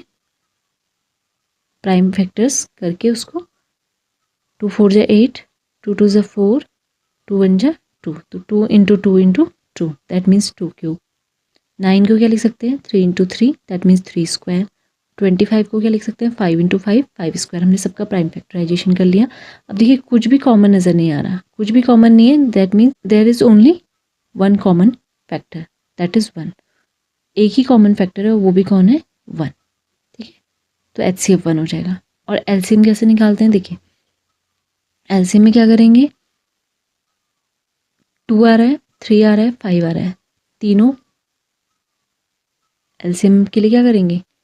2, 3, 5 तीनों को लिख लिया, उनके हाईएस्ट पावर के साथ लिखेंगे। 2 की पावर हाईएस्ट कितनी है? 3, 3 की हाईएस्ट पावर कितनी है? 2, 5 की हाईएस्ट पावर कितनी है? 2। मल्टीप्लाई कर लेते हैं। 2 की पावर 3 कितना होता है? 8। देखिए वही आ गया ना 8। 3 की पावर 2 कितना होता है? 9, ठीक है। 5 की पावर 2 कितना हो गया? 25। 8 की मल्टीप्लाई 9 से कर लीजिए, 72, 72 की मल्टीप्लाई 25 से तो 1800। 100 और मल्टीप्लाई करने का और एक आसान तरीका है, देखिए 8 की मल्टीप्लिकेशन 25 से कितना हो जाता है 200, ईजी पड़ता है ना ऐसे। और फिर 200 को तो 9 से मल्टीप्लाई करना ईजी है ना, 1800 आ जाएगा। ठीक है, मल्टीप्लाई करते टाइम ये ध्यान के दीजिए कि ऐसे दो नंबर ढूंढ लीजिए पहले ही, अगर उनका प्रोडक्ट करने पर लास्ट डिजिट 0 बन रही हो तो आसान हो जाता है मल्टीप्लिकेशन। क्वेश्चन नंबर 4, इसमें क्या है, आपको given that HCF of 306 and 657, इन दोनों का HCF आपको क्या गिवन है 9। ओके, और क्वेश्चन में कहा है फाइंड LCM ऑफ 306 एंड 657 का आपको क्या निकालना है, LCM निकालने के लिए कहा है। देखिए प्राइम फैक्टराइजेशन मेथड का भी आप यूज़ कर सकते हैं, बट हमें HCF ऑलरेडी गिवन है तो हम यहाँ पे जो रिलेशन है उसका यूज़ करेंगे। ओके, देखिए यहाँ पे आपको जो दोनों नंबर हैं ए गिवन है कितना है 306 और दूसरा नंबर B गिवन है कितना 657, और साथ ही साथ आपको दोनों नंबर का HCF भी गिवन है और वो कितना है 9। फाइंड करने के लिए क्या कहा है LCM, तो रिलेशन हमारे पास क्या होता है LCM into HCF equal to A into B। यहाँ पर A और B क्या है product of the two numbers. Okay, now LCM into HCF की वैल्यू आपके पास कितनी है 9 इक्वल टू A की वैल्यू कितनी है 306 एंड B की वैल्यू क्या है यहाँ पे 657। ओके, 9 यहाँ पे मल्टीप्लिकेशन में राइट साइड जाएगा तो किस में चला जाएगा डिवाइड में, 306 इंटू 657 डिवाइडेड बाय 9। अब 9 से 306 क्या हो जाएगा कैंसिल, देखिए कितने टाइम्स 9 3 जा 27, 3 बचेगा 9 4 जा 36, तो हमारे पास क्या आ रहा है 34 इंटू 657। हम 34 और 657 की क्या कर देंगे मल्टीप्लिकेशन करेंगे, और मल्टीप्लिकेशन करने के बाद हमें क्या मिलेगा 22338। क्वेश्चन नंबर 5 समझते हैं। देखिए क्या है, check whether 6 raised to the power n can end with the digit 0 for any natural number n। पहले क्वेश्चन समझिए क्या कहना चाह रहा है। ठीक है, आपके पास एक नंबर है 6 raised to the power n, कह रहा है क्या ये कभी भी इसकी जो लास्ट डिजिट है वो 0 आ सकती है या नहीं। ठीक है, यहाँ पे लिखा ना can end with the digit 0। समझ लीजिए क्या कहना चाह रहा है। देखिए n यहाँ पे कोई भी नेचुरल नंबर है, n क्या है यहाँ पे आपके पास नेचुरल नंबर, और नेचुरल नंबर हम पहले ही पढ़ चुके हैं, जैसे n की वैल्यू 1 हो सकती है 2 3 एंड सो ऑन। तो यहाँ पे देखिए 6 raised to the power 1 that means 6 होगा, 6 raised to the power 2 36। आप n की वैल्यू कोई भी रख के देख लीजिए समझने के लिए। 6 to the power 3 अगर हम लिखेंगे तो इसका मतलब क्या हो गया 216। 6 raised to the power 4 कितना हो जाएगा 1296। तो आप देखिए ना, जब ये आप स्क्वायर कर रहे हैं या क्यूब कर रहे हैं तो इसकी जो लास्ट डिजिट है वो क्या आ रही है वो 6 आ रही है, और जबकि ये कह रहा है कि आप चेक करके बताइए क्या इसकी लास्ट डिजिट 0 आएगी कभी। तो हम यहाँ से देखें तो हमें पता है कि अगर 6 raised to the power n को आप कभी भी उसका स्क्वायर करें, आप क्यूब करें, 6 raised to the power n कर लें तो वो कभी भी उसकी जो लास्ट डिजिट है वो 0 नहीं आने वाला है। ठीक है, अब यही चीज़ हम चेक करके कैसे करेंगे, ध्यान से सुनिएगा। कोई भी नंबर अगर वो उसकी लास्ट डिजिट क्या है 0, ठीक है, तो वो हमेशा 10 से डिविजिबल होगा, इस बात को ध्यान रखिएगा। जैसे फॉर द एग्जांपल अगर मैंने कहीं पे नंबर लिख लिया 20, ठीक है, तो 20 क्या है ऑलवेज डिविजिबल बाय 10। आप 200 ले लीजिए, ऑलवेज डिविजिबल बाय 10। आप 90, ये भी 10 से डिविजिबल हो जाएगा। आप 70 या 700, 7 लाख, कोई भी नंबर ले लीजिए जिसकी लास्ट डिजिट क्या हो 0, तो वो हमेशा 10 से क्या होते हैं डिविजिबल। अब अगर ये 10 से डिविजिबल है, 10 का मतलब क्या है, 10 को अगर हम इसके प्राइम फैक्टर्स के प्रोडक्ट में लिखेंगे तो क्या लिख सकते हैं, 10 का मतलब होता है 2 × 5। यानी अगर कोई नंबर 10 से डिविजिबल है तो वो 2 से भी डिविजिबल है और 5 से डिविजिबल है। यही तो मतलब है। अगर किसी भी नंबर के लास्ट डिजिट क्या आ रही है 0, इसका मतलब है वो नंबर 2 और 5 के प्रोडक्ट से हमेशा क्या होगा, डिविजिबल होगा। अब यहाँ पे 2 की पावर 1 भी हो सकती है और 2 की पावर 1 से ज़्यादा भी हो सकता है। ठीक है, क्या कहा मैंने, अगर कोई भी नंबर यहाँ पे लिखा गया और उसकी लास्ट डिजिट क्या है 0, तो वो हमेशा 2 और 5 के प्रोडक्ट से क्या होगा, डिविजिबल होगा। फॉर द एग्जांपल देखिए, सपोज़ आपने एक नंबर ले लिया, जैसे हमने ले लिया 90, तो जब आप इसके प्राइम फैक्टर करेंगे ना तो आपको 2 और 5 का कॉम्बिनेशन ज़रूर नज़र आएगा। 2 से 45, फिर 2 से डिवाइड तो जाएगा नहीं, 3 से जाएगा, कितने टाइम्स, 3 1 जा 3, 3 5 जा 15, फिर 3 से 3 5 जा 15 एंड 5 1 जा 5। देखिए दिख रहा है 2 और 5 आपको यहाँ पे नज़र आ गया होगा, यानी 2 और 5 का प्रोडक्ट यहाँ पे ज़रूर मिलेगा 10, और तभी तो ये 10 से क्या है, डिविजिबल है। ठीक है, तो अब यहाँ से देखिए आपके पास जो नंबर लिखा हुआ है वो है 6 raise to the power n। ठीक है, इसका मतलब क्या हो गया, 6 को अगर हम लिखें, जो 6 है वो प्राइम फैक्टर्स के प्रोडक्ट के फॉर्म में लिखेंगे तो क्या लिख सकते हो आप, 6 = 2 × 3। दैट मीन्स इसका मतलब क्या होगा, 6 का मतलब हो गया 2 × 3 raise to the power n। अब देखिए यहाँ पे 2 तो नज़र आ रहा है, इसकी लास्ट डिजिट वो 0 होनी है, वो तभी होगी अगर इस 2 के साथ मल्टीप्लिकेशन में क्या मिल जाता, आपको एक 5 भी मिल जाता है ना। मतलब 1 पेयर ऑफ 2 × 5 तो आपके पास होना ही चाहिए, तभी तो वो 10 से डिविजिबल होगा।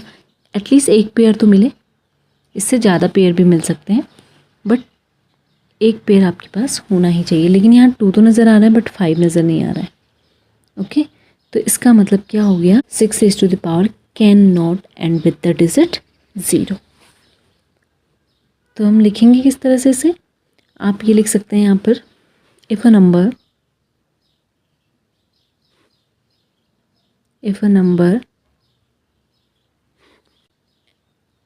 ends with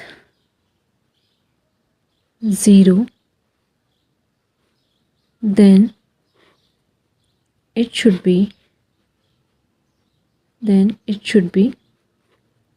divided by 10, that is 2 × 5 से वो क्या होगा, हमेशा डिविजिबल होगा। ठीक है, if a number ends with 0 then it should be divided by 10, that is 2 × 5। 6 = क्या होता है, 2 × 3, और 6 raise to the power n का मतलब क्या हो गया, 2 × 3 raise to the power n। तो आप यहाँ से क्या लिखेंगे, 2 and 3 are prime factors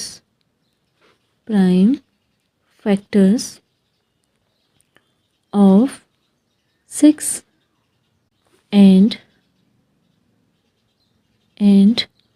5 is not a prime factor of 6. So 6 raised to the power n cannot end with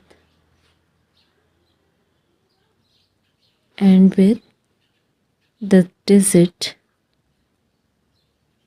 0। I hope आपको क्लियर होगा। देखिए जब भी कोई नंबर, बस ये ध्यान रखना है कि किसी भी नंबर में अगर लास्ट डिजिट आपको 0 लानी है तो इसका मतलब वो 10 से डिविजिबल, और 10 से डिविजिबल होने का मतलब है उसके जो प्राइम फैक्टर होंगे उसमें 2 × 5 दोनों होने चाहिए।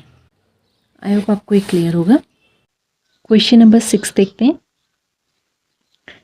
Explain why 7 × 11 13 + 13 and 7 × 6 × 5 × 4 × 3 × 2 × 1 + 5 are composite numbers. देखिए आपको कहा है कि आप एक्सप्लेन, ये नंबर्स कंपोजिट हैं, आप एक्सप्लेन करिए कि ये कंपोजिट क्यों है। ठीक, देखिए पहले उसके लिए आपको कंपोजिट नंबर पता होना चाहिए। कंपोजिट नंबर वो नंबर होते हैं जिनके मोर देन 2 फैक्टर्स होते हैं। 2 फैक्टर कौन होते हैं, एक तो 1 होगा और एक वो खुद होगा। वो दो तो होते ही होते हैं, किसी भी नंबर के ये दो फैक्टर तो होने ही हैं। जैसे आप कोई भी नंबर लीजिए, 10 ले लीजिए, इसका फैक्टर 1 भी होगा और 10 भी होगा। लेकिन 1 और 10 अगर दो ही फैक्टर होते तब तो हम प्राइम नंबर बोलते हैं। लेकिन अगर दो से ज़्यादा फैक्टर आएंगे तो ये क्या कहलाएगा? कॉम्पोजिट नंबर कहलाता है। 10 इज़ कॉम्पोजिट नंबर, तो ध्यान रखिएगा। तो यहाँ पर हम यही काम करेंगे। देखिए 7 इंटू 11 इंटू 13 प्लस 13। यहाँ पे पहले तो टर्म देखिए, ये फर्स्ट टर्म है, ये सेकंड टर्म है, दो टर्म है। तो हम यहाँ से देखिए क्या कर सकते हैं, 13 कॉमन ले लेंगे। 13 कॉमन लेते ही अंदर क्या बचेगा? 7 इंटू 11, 13 बाहर जा चुका है, प्लस यहाँ पे ये 13 लिखा है। अब ध्यान दीजिएगा, 13 अगर लिखा है इसका मतलब ये कुछ इस तरह से लिखा हुआ है, 1 इंटू 13। 13 कॉमन ले लेंगे तो अंदर क्या बचेगा? 1 रह जाएगा। फिर यहाँ से हम 13 को एज इट इज़ लिखेंगे। 7 इंटू 11 77 हो जाएगा। 77 प्लस 1 कितना होता है? 78। ठीक है, अब क्या करेंगे? 13 को ऐसे लिखा, 78 के प्राइम फैक्टर्स कर लेते हैं। कैसे लिख सकते हैं हम इसे? 2 3 जा 6, 2 9 जा 18, 39 में किसका डिवाइड जाएगा? 3 का। कितने टाइम्स? 13, एंड 13 बन जा 13। तो हम इसे कैसे लिख सकते हैं? 2 इंटू 3 इंटू 13। हमने इस तरह से इसे लिख लिया। तो अब देखिए ये जो भी नंबर है इसके क्या रहे? मोर देन 2 फैक्टर्स आ रहे हैं। देखो इसका फैक्टर 1 भी होगा, वो तो हम अंडरस्टूड है। 1 तो हर किसी नंबर का क्या होता है? फैक्टर होता ही है। उसके अलावा कौन आ रहा है? 2 भी आ रहा है। अगर आप प्रोडक्ट में जितने नंबर यहाँ पे प्रोडक्ट में आप लिख रहे हैं ना, ये सभी इस नंबर के क्या हैं? फैक्टर्स हैं। 2 भी इसका फैक्टर आ गया, 3 भी आ रहा है, 13 भी आ रहा है। ठीक है, और देखिए 2 इंटू 3 करें तो 6 भी होगा। ठीक है, आप 78 भी हो जाएगा। 13 और 78 भी तो है, 78 भी हो जाएगा। तो मोर देन 2 फैक्टर्स आ रहे हैं। तो that means 7 into 11 into 13 plus 13 is a composite number. Answer में आप क्या लिख सकते हैं? Since 7 into 11 into 13 has more than 2 factors, so this is a composite number. ठीक है, एक तरीका ये है। और हम यहाँ पे फंडामेंटल थ्योरम का यूज़ भी कर सकते हैं। देखिए 7 इंटू 11 इंटू 13 प्लस 13, हमने इसको लिखा तो किस तरह से ब्रेक कर लिया था? 13 इंटू 2 इंटू 3 इंटू 13, कुछ इस तरह से लिखा है ना। तो ये देखिए ये सारे के सारे क्या हैं? प्राइम फैक्टर्स आ रहे हैं। और प्राइम फैक्टर्स को आपने प्रोडक्ट की फॉर्म में लिख लिया है। इसको प्रोडक्ट फॉर्म में तभी लिख पाते हैं जब यहाँ पर जो नंबर होगा वो कैसा होगा? कॉम्पोजिट होगा। होगा नहीं होगा? आपने फंडामेंटल थ्योरम ऑफ अर्थमेटिक पढ़ी, उसमें क्या कहता है? Every composite number can be expressed as a product of its prime factor. आप उसके प्राइम फैक्टर्स के प्रोडक्ट में लिख सकते हैं। अगर इस नंबर में आप प्राइम फैक्टर्स के प्रोडक्ट की फॉर्म में इस नंबर को लिख पा रहे हैं, दैट मीन्स ये क्या है? कंपोजिट नंबर ही तो है। ठीक है, अब देखिए नेक्स्ट क्या लिखा है? 7 into 6 into 5 into 4 into 3 into 2 into 1 plus 5। यहाँ पे भी देखिए 2 टर्म्स हैं, एक फर्स्ट टर्म मेरा और एक 5 यहाँ लिखा है। 5 लिखा है तो इसका मतलब है 5 इंटू 1 है। ठीक है, दोनों में 5 कॉमन नज़र आ रहा है, हम 5 को कॉमन ले लेते हैं। अंदर क्या बचेगा? 7 इंटू 6 इंटू 4, 5 कॉमन जा चुका है, 3 इंटू 2 इंटू 1 प्लस 5 कॉमन, तो अंदर क्या रह गया? 1। अब इनका मल्टीप्लिकेशन कर लेते हैं। देखिए 7 की मल्टीप्लिकेशन 6 से करेंगे, कितना आएगा?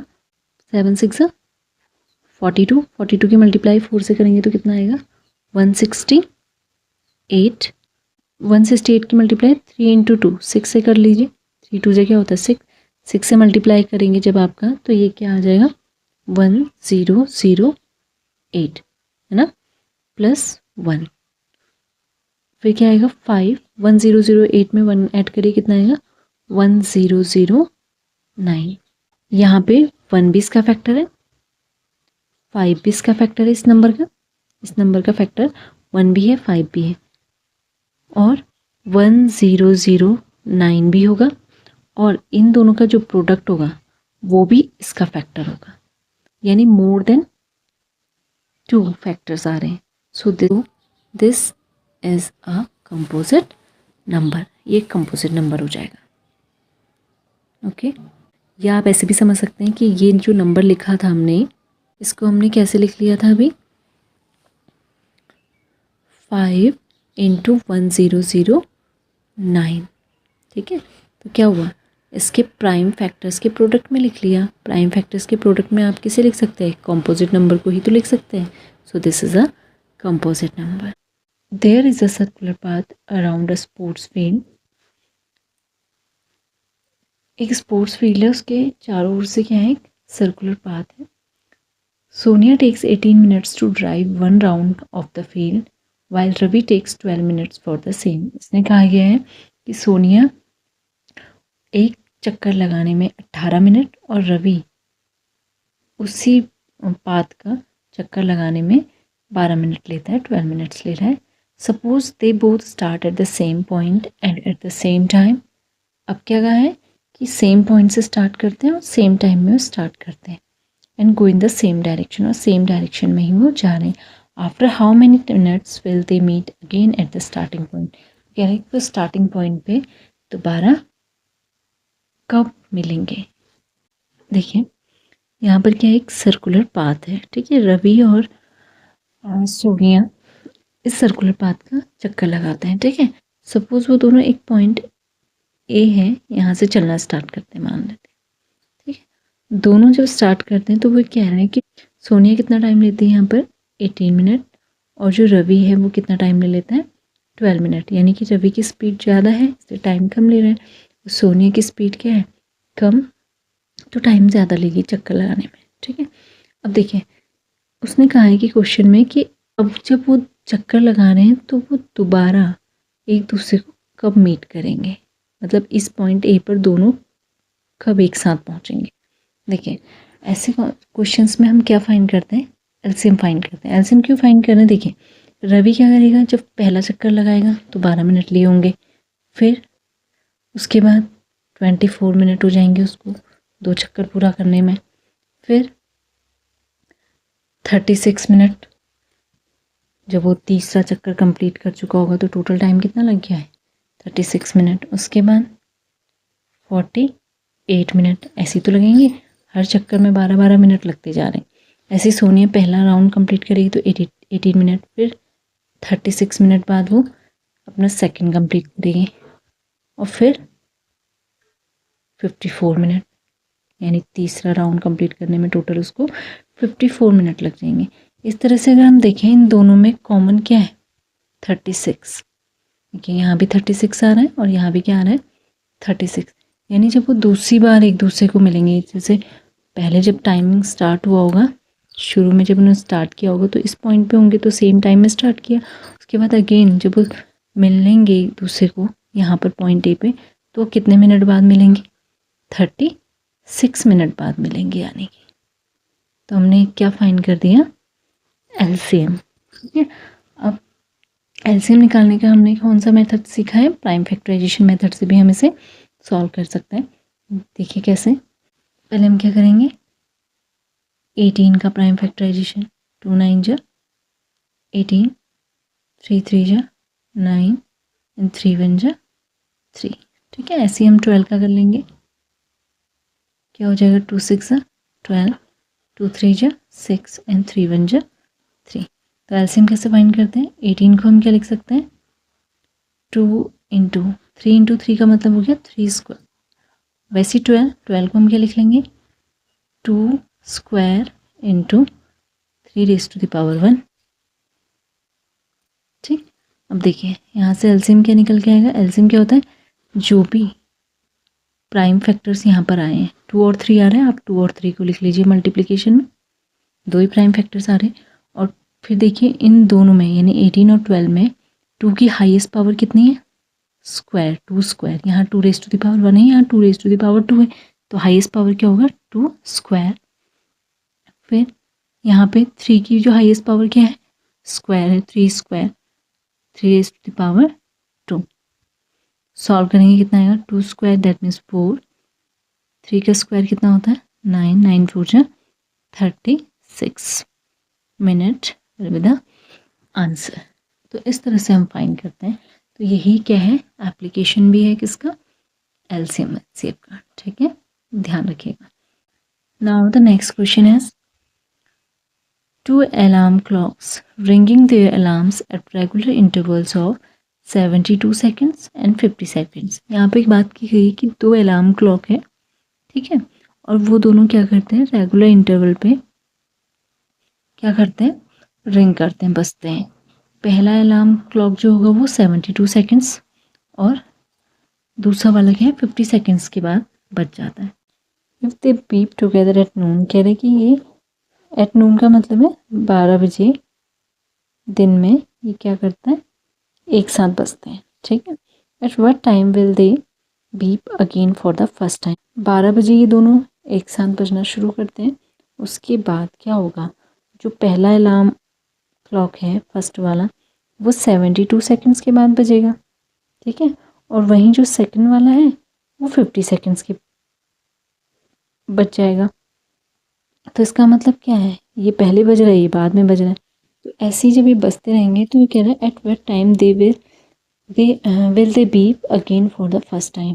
अगेन दोबारा ये कब एक साथ बजेंगे। तो हम यहाँ पे क्या करेंगे, दोनों का अगेन हम एलसीएम फाइंड करेंगे। देखते हैं, ये हो गया 72 सेकेंड्स। पहले हम इसका टाइम फैक्टराइजेशन करते हैं। 2 3 जा 6, 2 6 जा 12, फिर 36 में 2 1 जा 2, 2 8 जा 16, फिर 2 9 जा 18, फिर 3 से डिवाइड करेंगे, 3 3 जा 9, फिर 3 1 जा 3, फिर दूसरा अलार्म क्लॉक 50 सेकेंड्स में, तो ये हो जाएगा 50,